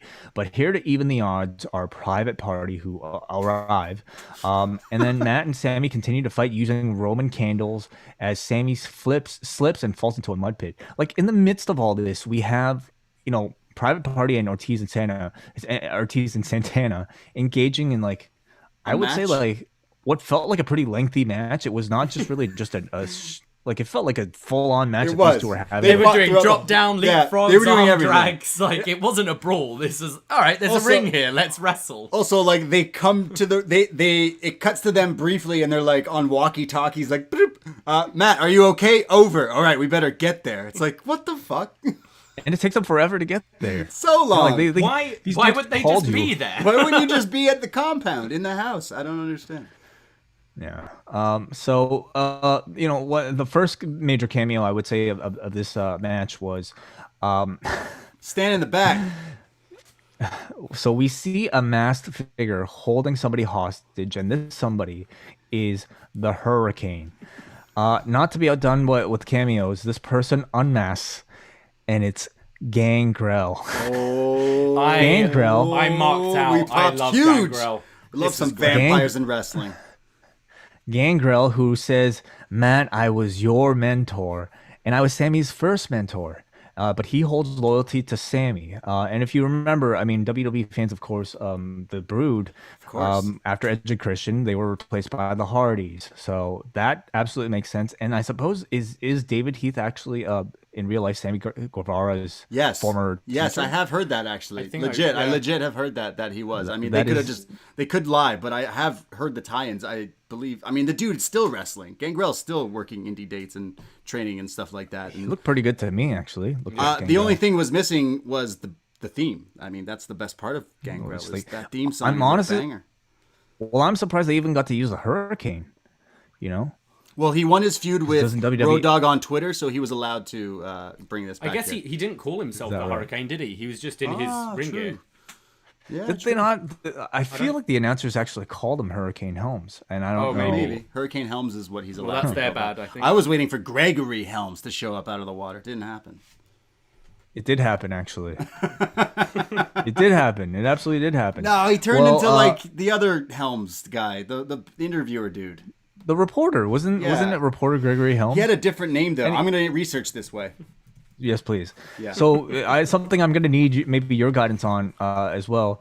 Matt frees Helms from the clutches of Gangrel, and then Hurricane Helms says, "It's been 2 years. What took you so long?"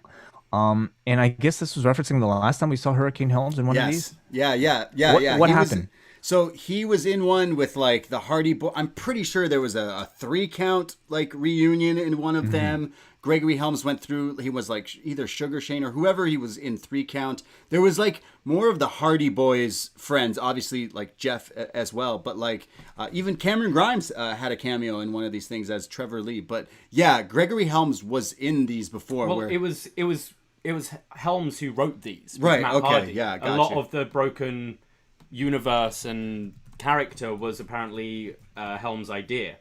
So See, but when he says 2 years, I mean, 2 years ago he was in the he'd have been in WWE. He was WWE. not. He was not doing one of these Impact, total nonstop deletion matches or anything like that. So, was there another reference that Did he was did Yeah. Shane Helms referring go? to? Did he go to WWE as a producer at all? Oh yeah, Yeah, so oh it's yeah, probably yeah. then. He was It's recently probably let just go. calling back to their time together in like I don't think an actual callback to anything we've seen on TV, but I just guess when they last worked together.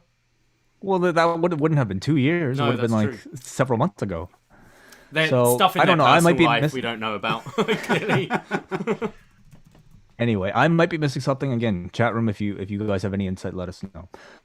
So Matt apologizes. He said he had to get to AEW in order to finish this. Helms is about to chokeslam Sammy Guevara, who throws him into the lake of reincarnation, and this is where we see the reemergence of reporter Gregory Helms. You're right. I just looked it Sammy's- up, Way. Gregory Helms was the name of him as a reporter, but I'm remembering Gregory Helms when he was like the cruiserweight guy. Gregory Helms. Yeah, right. Yeah. Well, he changed his name because Shane McMahon. There can't be more than one Shane. So Sammy super kicks him back in. JR, I can't imagine, like, I don't know what was going through his mind watching something like this. Gangrel has somehow made his way now into the ring with Private Party and Ortiz and Santana, and Helms joins him. Everybody joins him. I guess Hurricane Helms was reincarnated after being kicked back into the water. Sammy chases Matt down with a sledgehammer, and at this point, Skarsgård the boat interrupts, falling nearly into Sammy, which forces Sammy to go into the Dome of Deletion. Matt calls for the Dome of Deletion to close, and now we have background music inside the Dome of Deletion. There's a ring, of course. Sammy takes the steel turnbuckle hook off of it, starts strangling Matt with the ring rope, sets Matt onto a table as he climbs a ladder, touching the roof of this barn. He delivers a swanton off of it, and then he gets a 2 count. Matt hits the twist of fate, but Sammy is able to take the move. He takes the move at a really high angle. It makes it look really good, by the way.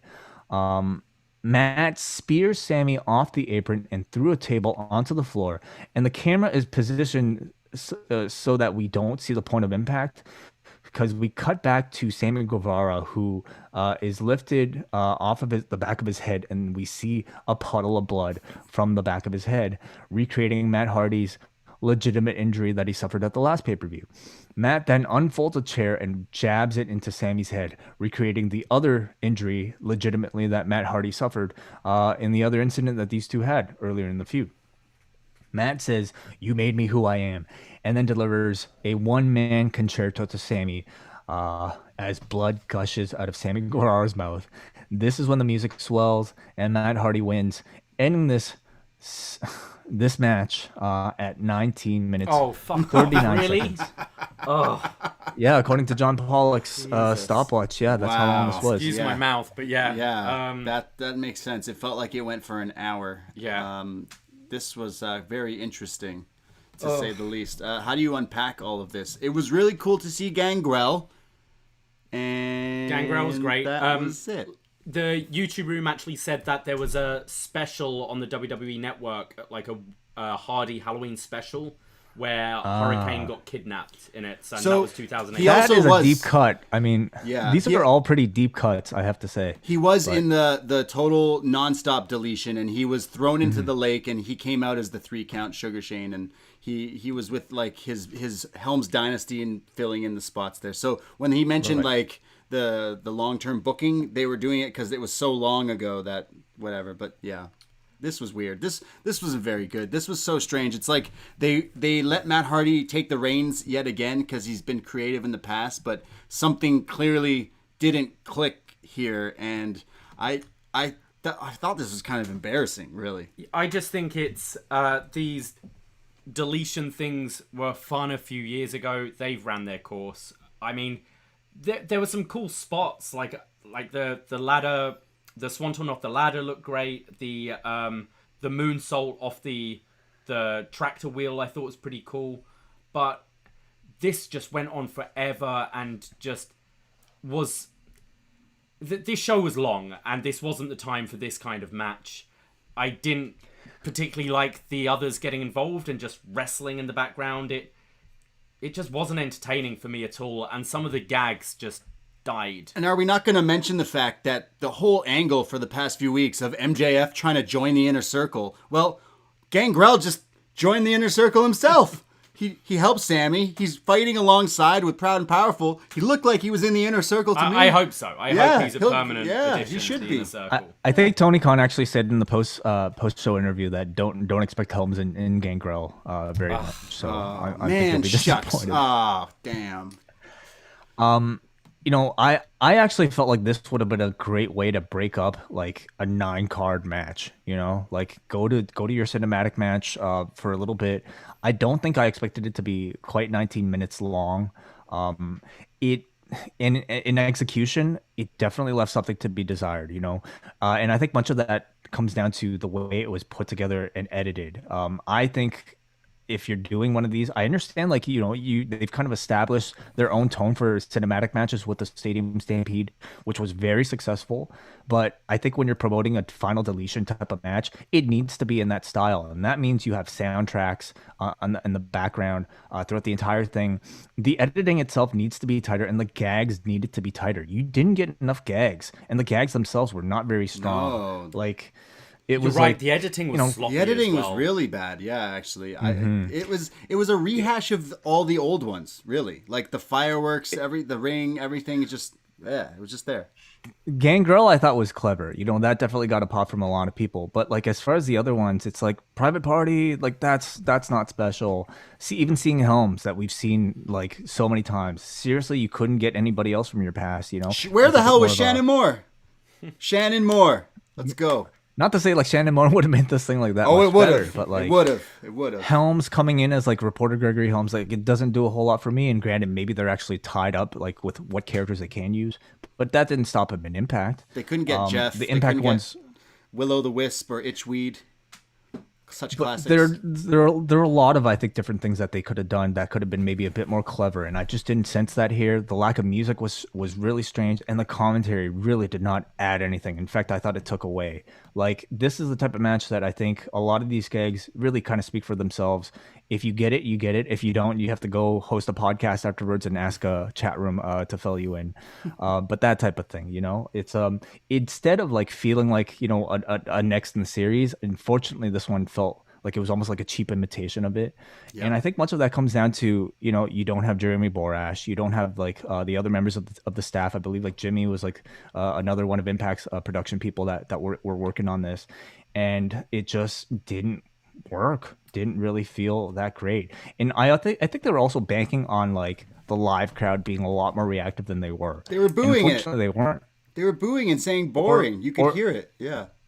Really? I Yeah, couldn't it really sounded hear that. like Oh, yeah. There was points in the match you could hear, obviously there's only 1,000 people in this arena here, but you could hear at some points of this booing, just straight booing, not heat booing, just solid boos, and then boring, so they were bored because they were sitting there for 20 minutes. Wait, what did you think of the kind of callback spot with banging the head off the floor with Sammy?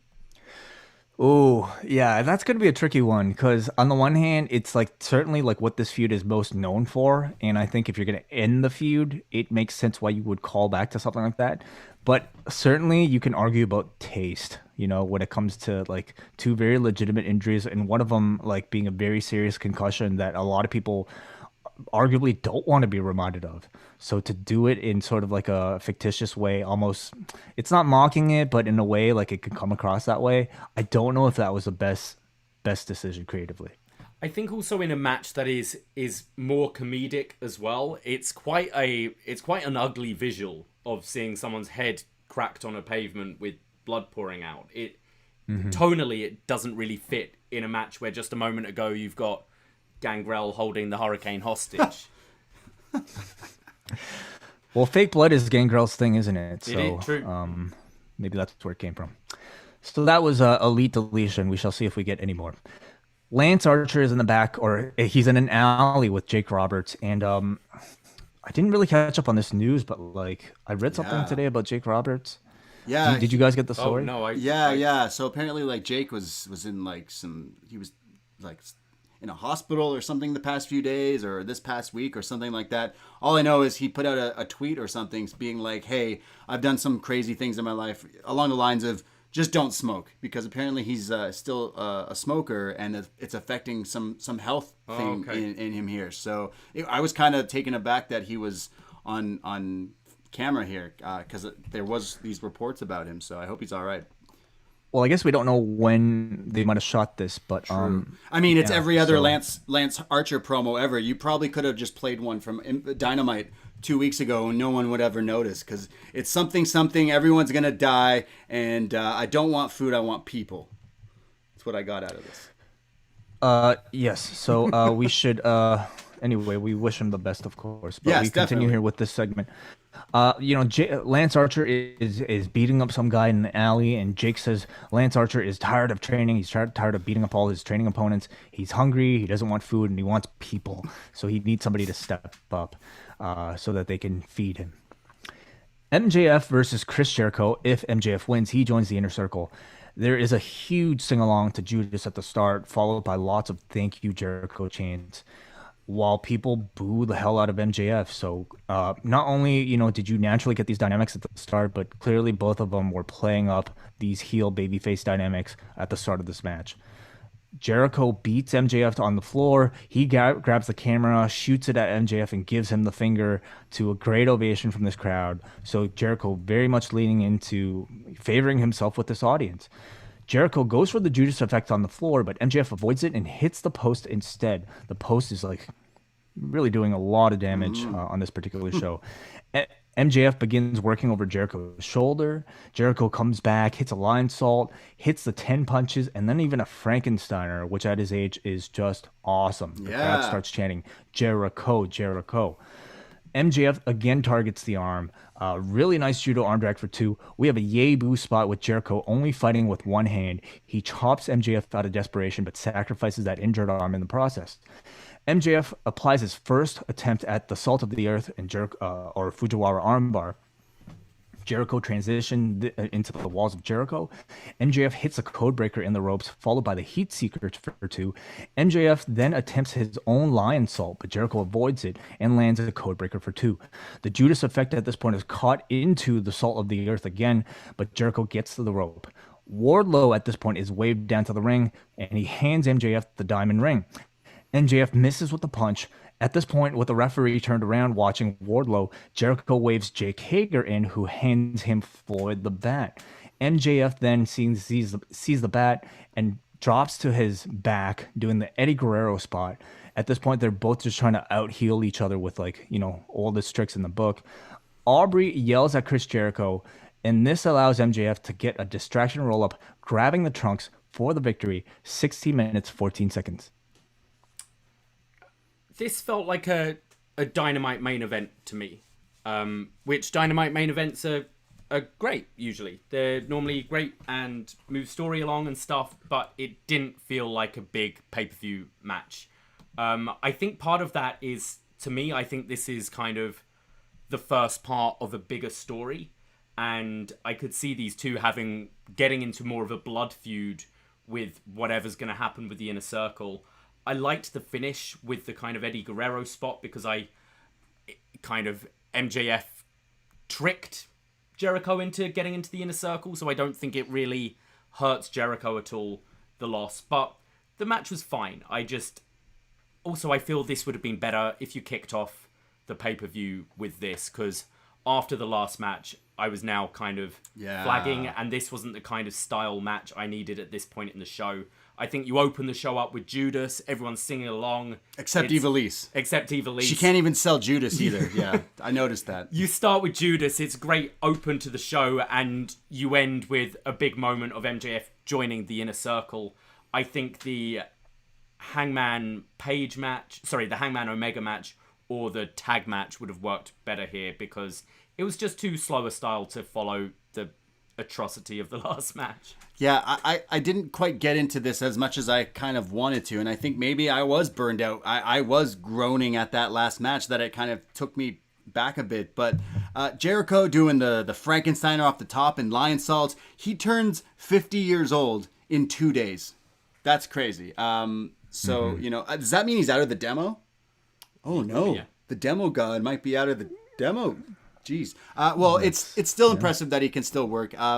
This work this way, obviously he can work, but MJF is someone I'm still on the fence about his in-ring stuff, because everyone's always like he's the greatest talker, and he's great. And the coming out with the light up jacket with the Burberry stuff was super funny. I think he's totally in his character and knows what he's doing, from his tweets to the way he acts. He's great. I just felt like the match here was just kind of flat. It wasn't a bad match. It was just, it happened, and I'm more interested, obviously, in what happening. Jericho with the throwaway comment that MJF is in the inner circle, but now so is Wardlow. So there's like definitely some tension, and we don't know where it can go, because he did say that both of them are joined in the inner circle. Meanwhile, Proud and Powerful and Gangrel are just lost in the woods somewhere in North Carolina. He should have said MJF and Wardlow and Gangrel are in the inner circle, just for no reason. He should have said MJF is in the inner circle and Wardlow, like, because now he's like, he sees his eyes on Wardlow, like, ooh, this guy could be an asset to me. And then now because him and Wardlow and Jake had this stare off at the end too, like, we're the big muscles, and yeah, so there's definitely some play to go with this storyline. There's definitely got some legs. See, maybe it was my coffee, midway through the show, but like I had plenty of energy for this one, even after the Elite deletion, and I really enjoyed it. Like, it was, for me, refreshing to see Jericho really leaning to playing a babyface for the first time in a very long time. It was the right dynamic for a match to facilitate that, and it was like almost like fun and nostalgic to see Jericho almost work like a older babyface style. And as far as like MJF goes, like, I thought he looked really good in the ring. Like, everybody only talks about like how good he is on the mic, but in ring, I think his technical ability was really. This wasn't necessarily like a match that like completely displayed it, but what little you did see, I thought was like really strong, and I think he's a very well-rounded performer. Yeah. His sort of transition of the Judas effect, I thought, was excellent. Sorry to jump on you, but I thought that was excellent, transitioning into the armbar there. And I really like the finish here with like both of them trying to like out cheat the other. First MJF trying to cheat with a weapon, then Jericho saying, I've got a weapon too, and him trying to cheat with a weapon. And then MJF doing the Eddie spot to out cheat the guy with the weapon, only to win with grabbing the trunks and a roll up. To me, it was like very layered in terms of like heel technique. So it carries the story forward. It's certainly like a first chapter in this long thing, and I imagine we'll see a reiteration of it. So in your mind, do you think that Jericho is going to turn on MJF and not the other way around? What if MJF takes over the inner circle? There's so many different like possibilities. I mean, Sammy basically died earlier, so is he still in the inner circle? Like, there's so many. I could see MJF like trying to be Jericho's right-hand man, and maybe even angle for Sammy to be kicked out, because they seem to have the most heat within the group. Sammy seemed to be the one that really, really didn't want MJF there. So I can see MJF trying to get Sammy out the group. And he's like, you lost your match. But you've got all these little potential feuds. I love the look between Hager and Wardlow. It wasn't overdone, but they also kind of both offered the other one to leave the ring first. And that could be a cool rivalry down the line. True. And you've got the opportunity of maybe Jericho and Hager leaving, and MJF and Wardlow taking their place. I think there's a lot of different scenarios you can build from this, but I'd like to see them have some fun with just having the inner circle kind of united with these guys for a few weeks before we need to start thinking about breaking these up and which way we're going to go. The Nightmare family has like 17 people in it. The inner circle's got like 9. It's great. Factions in wrestling, and maybe Jericho will just continue to be a babyface. He needed to be a babyface today because he was probably crying all day earlier, so it worked for him today. But I loved it. I loved the fact that he was babyface. After the match, Jericho welcomes, of course, both MJF and Wardlow to the inner circle. As MJF opens the ropes for Jericho to leave the ring, he gives a very subtle wink to the camera, which is interesting. They announced AEW Revolution, their next pay-per-view taking place on February 27th. And on that note, in the post-fight press conference, post-show press conference, Tony Khan also announced AEW Beach Break, which will be a special TV, or which will either be a special, I believe a special edition of Dynamite, probably similar to Bash at the Beach. Is it because they lost the name? Yeah, they're replacing it with Beach Break. Yeah, okay. We have Dasha with the best friends and Orange Cassidy in the back. Orange Cassidy has nothing to say about John Silver. Miro and Kip Sabian and Penelope arrive, and Sabian wants Cassidy to apologize to Penelope for Wednesday. Cassidy says sorry. Kip slaps him, says it's not good enough, and Orange Cassidy says cool and leaves. We have our main event, an I Quit match for the AEW title between Eddie Kingston and Jon Moxley. The gear that Eddie Kingston wore here was really interesting because he wore a Tracy Smothers t-shirt, which unfortunately was missed by the camera. So we know about this because Excalibur explained it to us afterwards. He even tried to set up a big reveal too, but they were on a wide shot. Yeah, we noticed the shirt and him coming out, but you're right, they didn't get a clear shot of what it. I'm sure people will try to screen grab it or he'll post it, but I think his gear was a lot of talk at least in our watch along. What did you think of his gear besides that shirt? It was, as Excalibur also alluded to after the fact, he was wearing a Mitsuharu Misawa themed green and silver. And, Eddie Kingston, I don't think it's any secret that he's a huge fan of the King's Road. So this was really cool to see. He's a big fan of the long and winding Royal Road as well, I'm sure. He has to be. I'll bet he is. Yeah. Future guest. That would be a dream guest. Do it, WH. It's interesting. Literally, just the other day, I was meeting up with Davie. We were on a walk, and I, for some reason, had the Misawa theme song stuck in my head. So I highly recommend anyone who power walks to it. It's a banger. Misawa just challenged for the BDE title in our WWE 2K game, didn't he? Yeah. My Hangman is still undefeated for that. But yeah, we have a great Misawa in the game. When are you guys going to get on Twitch? I want to see some of these matches. We're working on it, Wai. We're working on it. Okay. We're working on it. So they brawl on the floor in this match, and very early on, Mox is busted open. He grabs a barbed wire bat from the bottom of the ring and then presses it into Eddie Kingston's forehead as Eddie Kingston starts bleeding from the mouth. Kingston delivers multiple backdrop suplexes. He reaches and pulls for a strand of barbed wire from this bat, wraps it bare around his hand to punch Mox, digging into Mox's head. He then delivers a spinning back fist with that barbed wire hand as Kingston's bloody face just looks insane. He starts to apply Kimura lock, but Moxley bites Kingston's knee in order to escape. Two chairs are unfolded in the ring. Moxley suplexes Kingston through one of them. Kingston scatters a bag full of thumbtacks. Moxley attempts a paradigm shift onto Kingston, but Kingston reverses and hits a Uranagi to Moxley through the tacks instead. Moxley is refusing to quit, so Kingston goes to his next trick. He goes to Doc Samson's table, grabs a bottle of rubbing alcohol to pour all over the open wounds of Jon Moxley's back. I bet it was rubbing alcohol They're as well. sick. They They're could have so twisted. easily used water, but I'm sure they actually just used the real thing because these guys. Oh, of course. For those keeping score, so they just used thumbtacks, which now he's bleeding all over the back, and now he's got rubbing alcohol. Pro wrestling. Oh, they're method actors. Yeah, absolutely. They need to feel it. Kingston keeps going for this ring of barbed wire, but it was kind of strange where he would pick it up and then put it back down several times. Maybe it was just him bringing it into the ring for Moxley to use later, perhaps. So yeah, Moxley it was nah, I don't want it now. Yeah. So Moxley is going for the bulldog choke, Kingston's going for the bulldog choke, but Moxley reverses it into the rear naked choke and then the gauge pile driver, and then the bulldog choke and then the paradigm shift. Moxley now grabs the strand of barbed wire. He now wraps it around his forearm. Kingston at this point knows the end is coming because he's knocked out. But instead of laying down or even fighting back, he just gives Moxley the finger. So Moxley, with the barbed wire wrapped around his arm, applies the bulldog choke. And Eddie Kingston, in, I guess, sort of I'm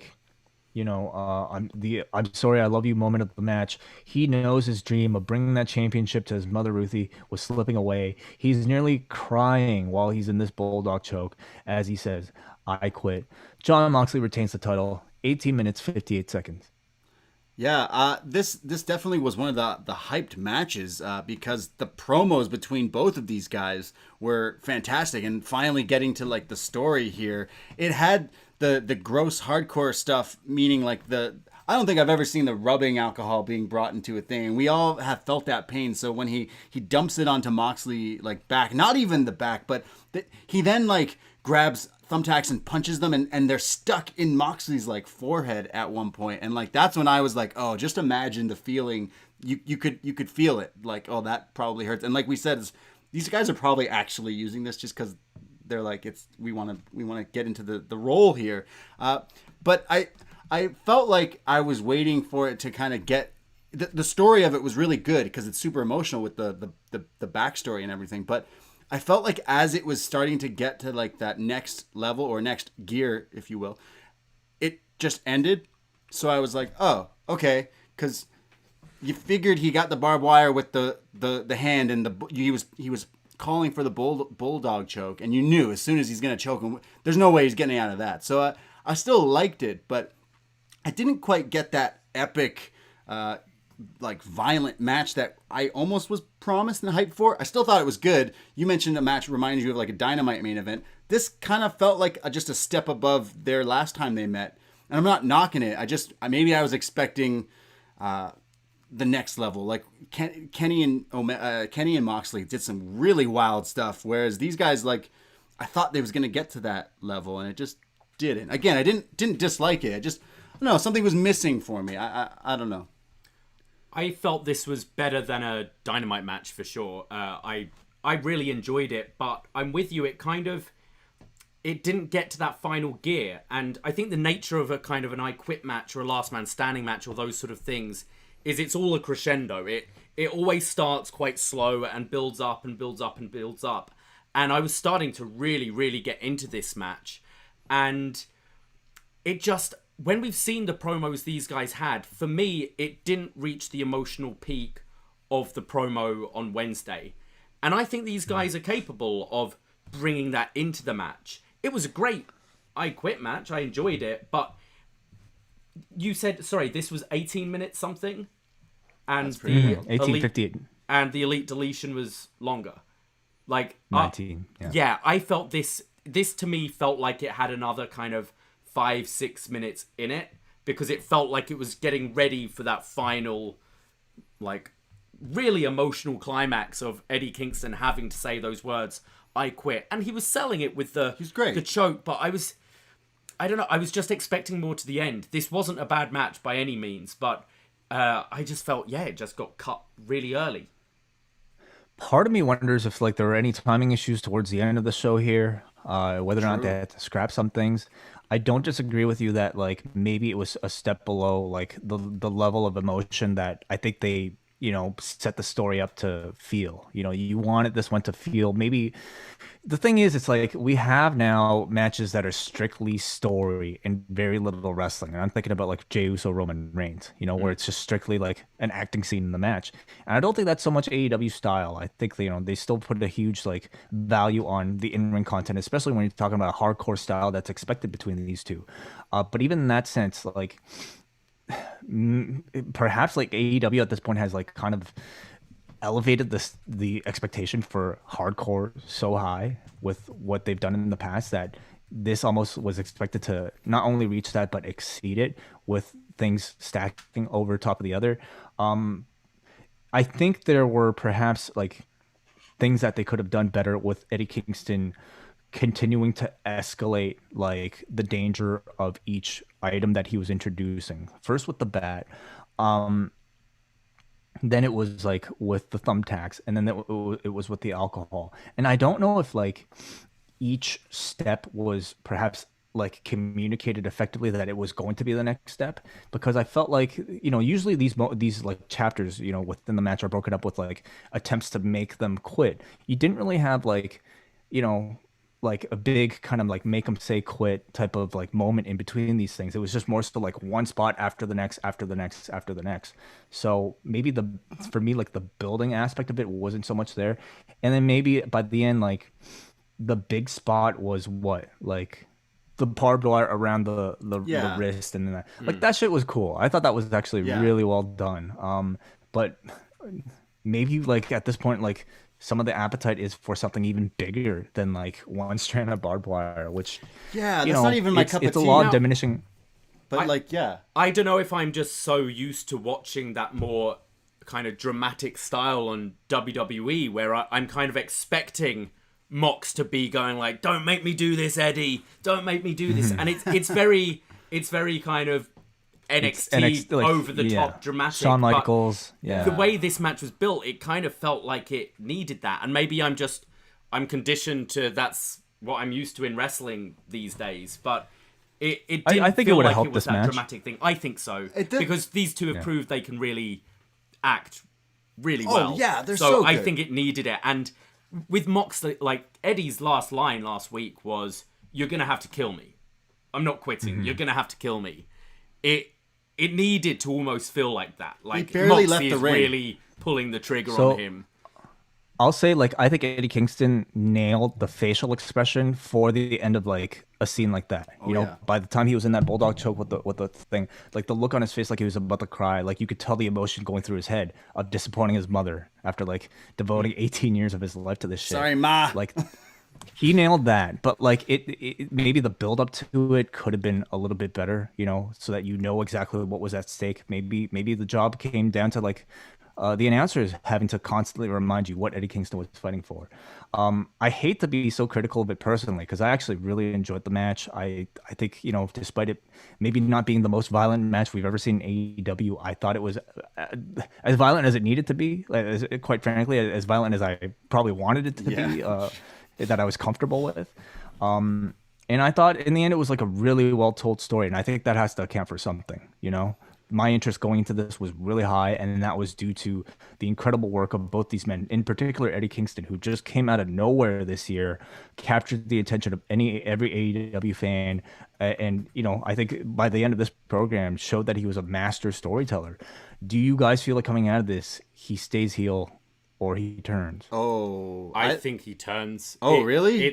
He's obviously way more natural as a babyface, but I feel if you had crowds, he'd already be turned. Like, I mean, I know they've got crowds, but full crowds. I feel it's he's already done the sore loser thing. So I think it's time to move on. And if Pac's ready, Pac is such a perfect heel, and I think Eddie Kingston as a babyface trying to put his life back together after this huge loss, after the biggest and maybe only opportunity he's ever going to get. I think that's more compelling. I really don't know how much of this is like planned ahead of time, because like the Eddie Kingston run was not planned ahead of time. No, he just caught fire, and I think it was just something they ran with. So like whether or not they had this like long arc for Eddie Kingston's character set in their minds, I can't really say. But the way they built this angle with Moxley, you can't help but cheer for this underdog in Eddie Kingston. And so by the end of this, it was like, I think they very much hinted it, honestly, towards the end here. Like he's going to be one of your biggest baby faces. And I think Pac kind of like standing there, like waiting to, you know, he'd be a perfect guy to take over Kingston's stable. Yeah. I think Eddie Kingston, though, like obviously whenever he talks, he does still talk to like the crowd. Obviously the crowd is really smaller and spread out, but he's like always like demeaning to them and like kind of like, shut up, you guys don't matter and whatever. I used to be That's one a of you. babyface move these days, isn't it? These Steve days, I Austin, guess, isn't it? yeah.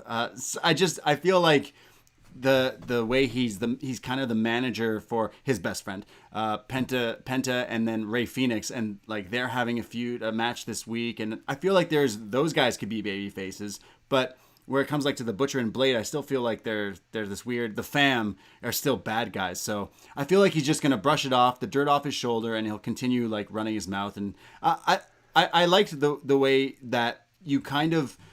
Everyone was like, oh, it's Jon Moxley, and we go by wins and losses. There was no way he was going to lose this. But then, like, in the back of your head, you're like, oh, wouldn't it be like a wild card move for them to just pull this audible with this guy who's caught fire? Like, the way this guy has hyped me for this match is just incredible. I've watched him on the indies here and there. I saw him at Sneaky D's about a year ago in SummerSlam weekend, and now he's main eventing this title match. Crazy. And I'm like, man, you've made it like so far, because you got that silver tongue, and I think the way he storytells even in the ring is really good. But I kind of don't want to see him go as a babyface. I think he'll make some, maybe an excuse. He does not run. Is he one for excuses? He says he didn't get eliminated and he didn't tap. So I mean, this time he did quit, but I still want to see him as a bad guy. There's also the element of him constantly referring to Penta as his best friend, and that to me in pro wrestling is just setting up a future program between the two. So who's the one that's going to turn?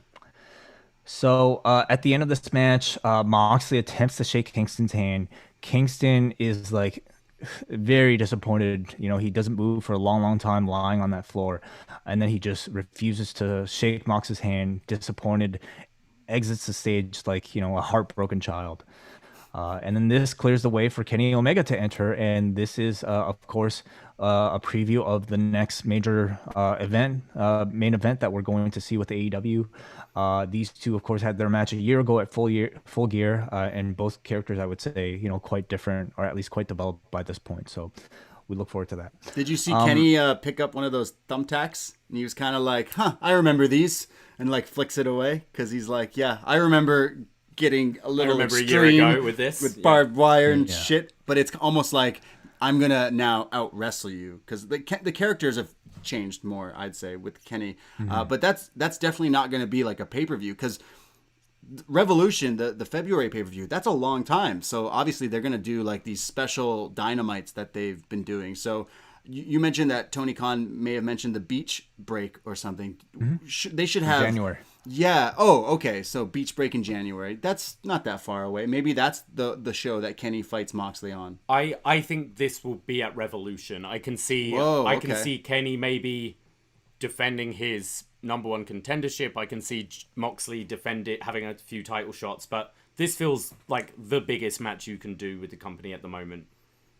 It feels too big to give out on an edition of Dynamite, but you know, can they drag it out for that long? I'm surprised. Why not just make another pay-per-view like the beginning of January or the ending of December or something? But if it spreads out, I feel like the storyline will be really good. I was not a Dean Ambrose guy, but Jon Moxley definitely can get it done with the promos and the match hype, and same with this new meta heel-esque Kenny, and I feel like the storytelling and the story of this feud could get reignited and be even better than it was last time.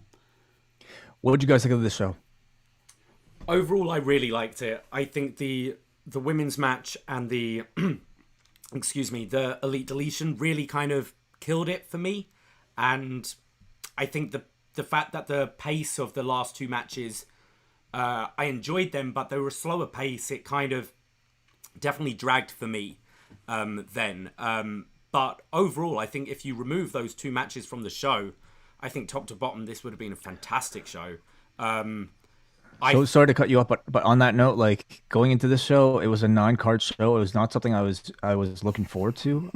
But in execution, I don't think the length of it hit me as hard as it might have hit you. But certainly, it's something that a lot of people can continue to complain about with AEW.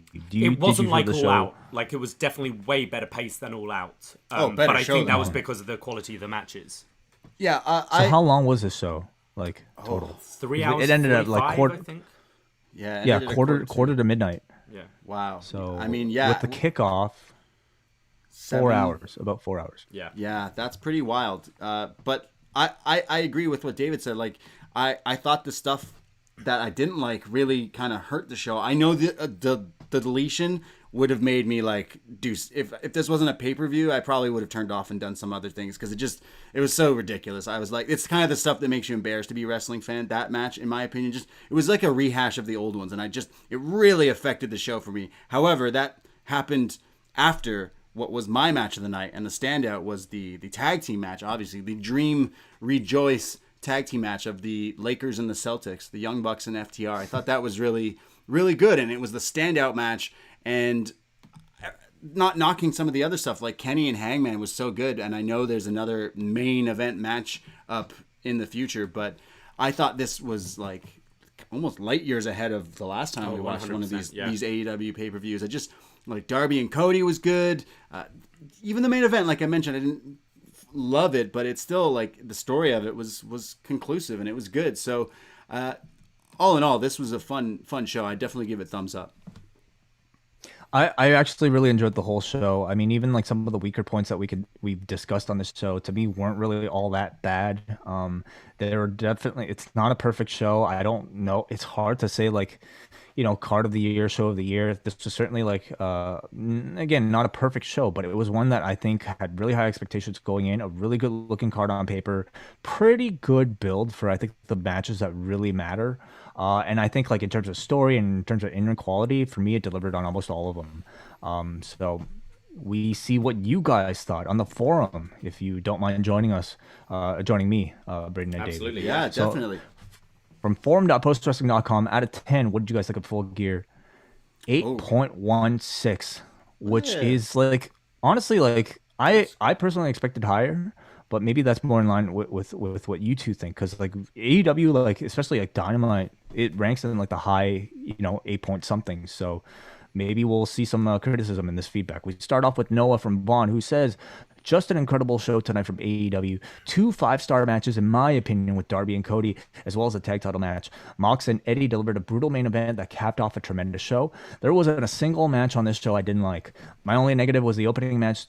Was that the opening match didn't go longer. Felt like the ending kind of came out of nowhere. Hopefully they are able to have a longer match in the future. 9.5 out of 10. Excited to have Darby and the Bucks as new champions.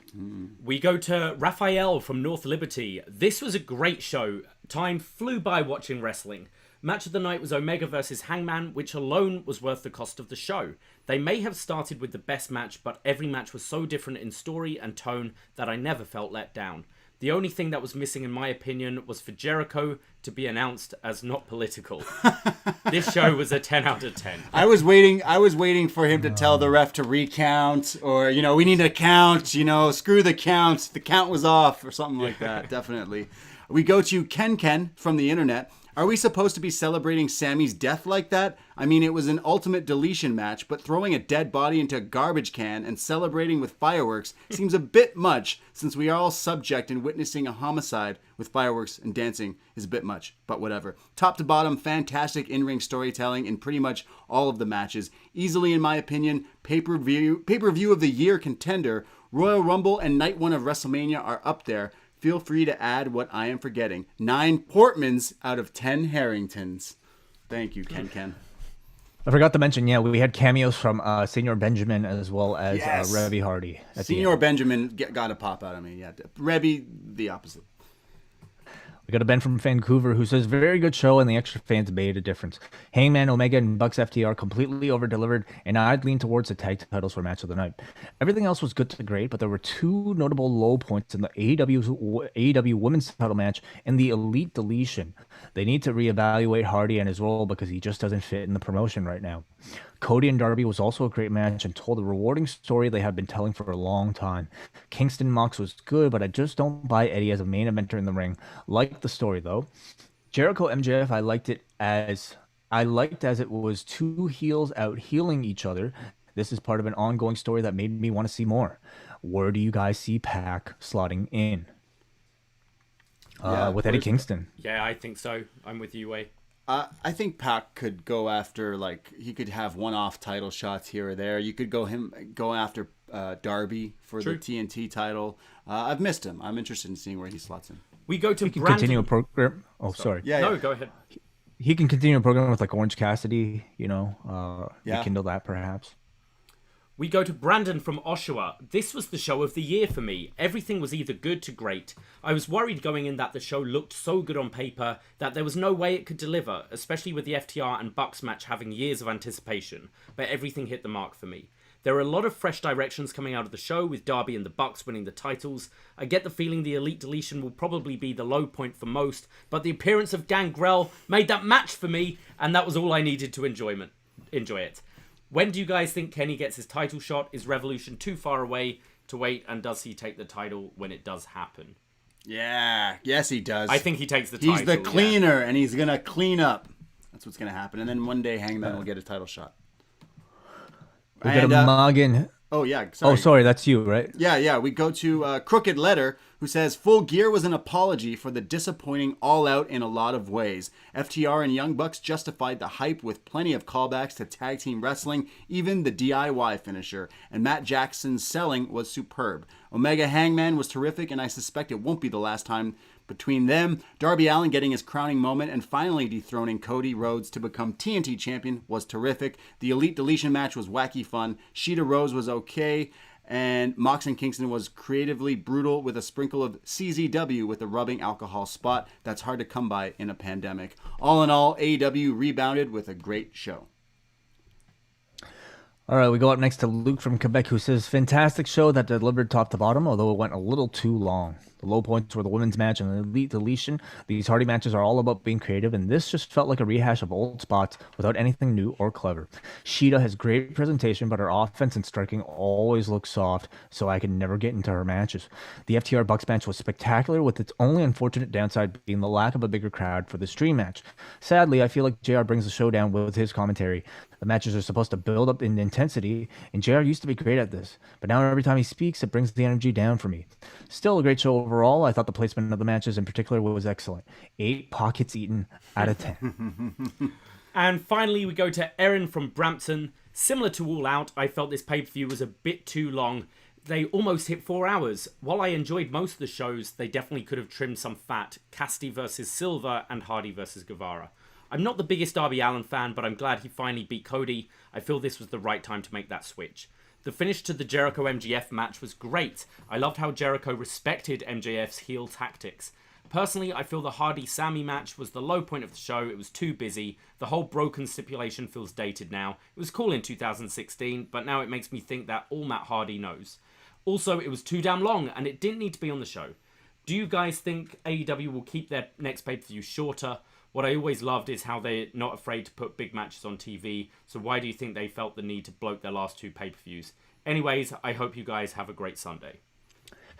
I think there's different pressure for AEW because they're asking their audience to pay, a heftier amount per pay-per-view, whereas WWE doesn't have that pressure because it's only part of the network for $9.99.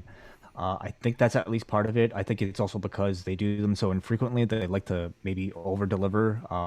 But as we've seen, over delivering doesn't always work like in terms of content time rather than quality. So could this show have been better if it didn't have, let's say, Orange Cassidy versus John Silver, or like what else could you have cut from it? I mean, I certainly like the Elite I really Deletion. like that match. I'd have got rid of the Elite Deletion. Yeah, if you wanted to do it, put it on Dynamite, have it already hyped up for like a Full Gear Full Out, and we're kicking off with the Elite Deletion, something like that. So we're talking a show that's 3 hours, 45 minutes, and then plus the 30-minute thing, so 4 hours plus. Yeah, maybe a more healthy time would be somewhere in the 3-hour range. And if it continues to be part of the complaint, I imagine that's something they will take to heart. But for the time being, I don't know. We shall see how many people complain about this one. It seems like a lot of the other people in the feedback really love the show. I really love the show. I did as I agree. well. I feel like the similar things people are saying is just some of it should have been trimmed down a little bit. Like Orange Cassidy and John Silver, I really did like, actually. It was a fun, standout little match. But yeah, could have this just been on Dynamite this upcoming Wednesday? It just bothers me when it kind of affects my enjoyment of future matches. Like, I feel both the Jericho MJF and the main event, if that was on Dynamite, I'd have loved it because it's a more tight show.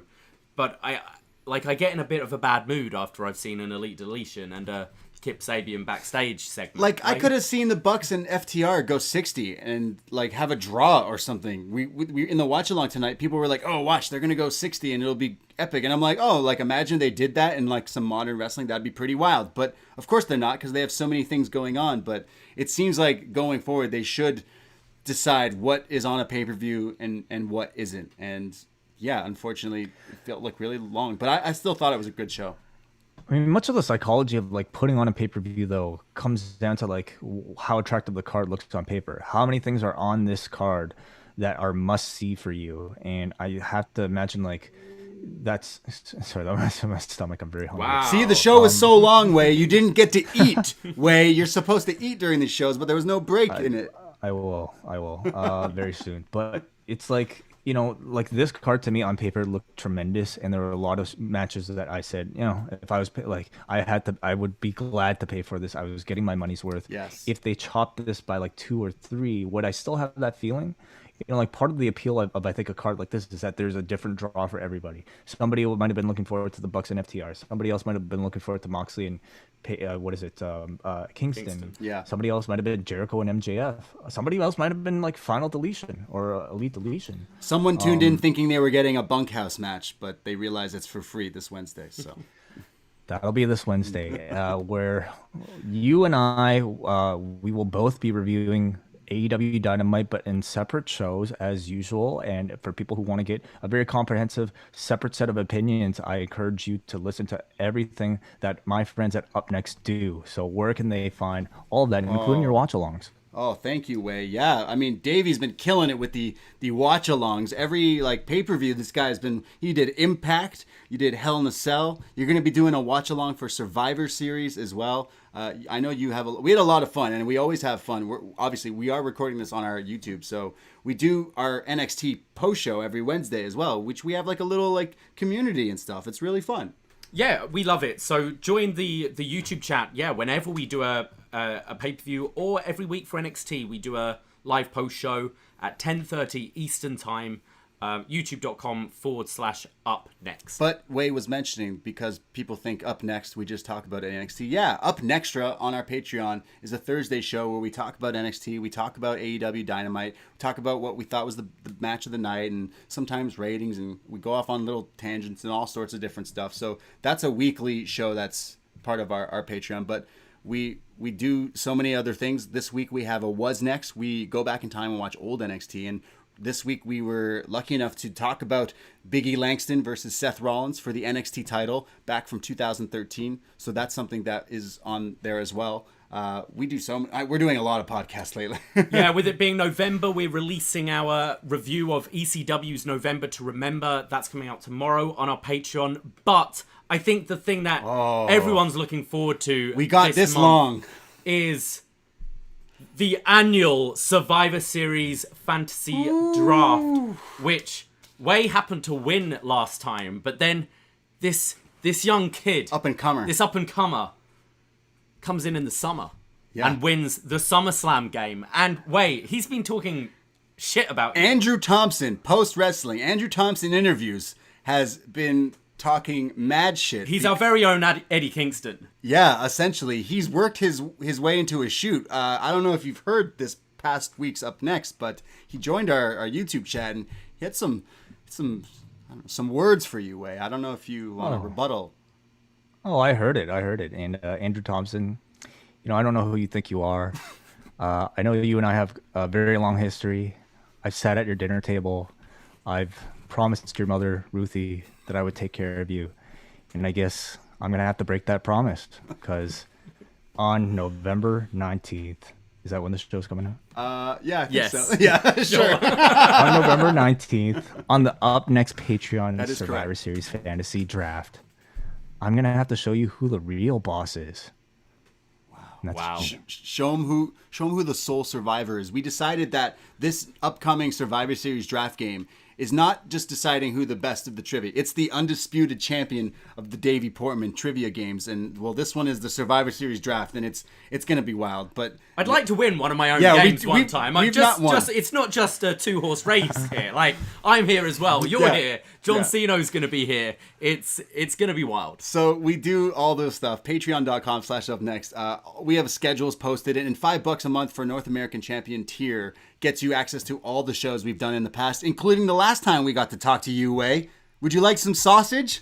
That was a fun show. So, we do so many shows, including our free Batman reviews that are coming out usually monthly. I know the next one is we were bully choked into doing the Mask of the Phantasm, so we're going to be doing that as well. But at UpNXT Podcast on Twitter and Instagram for all that stuff.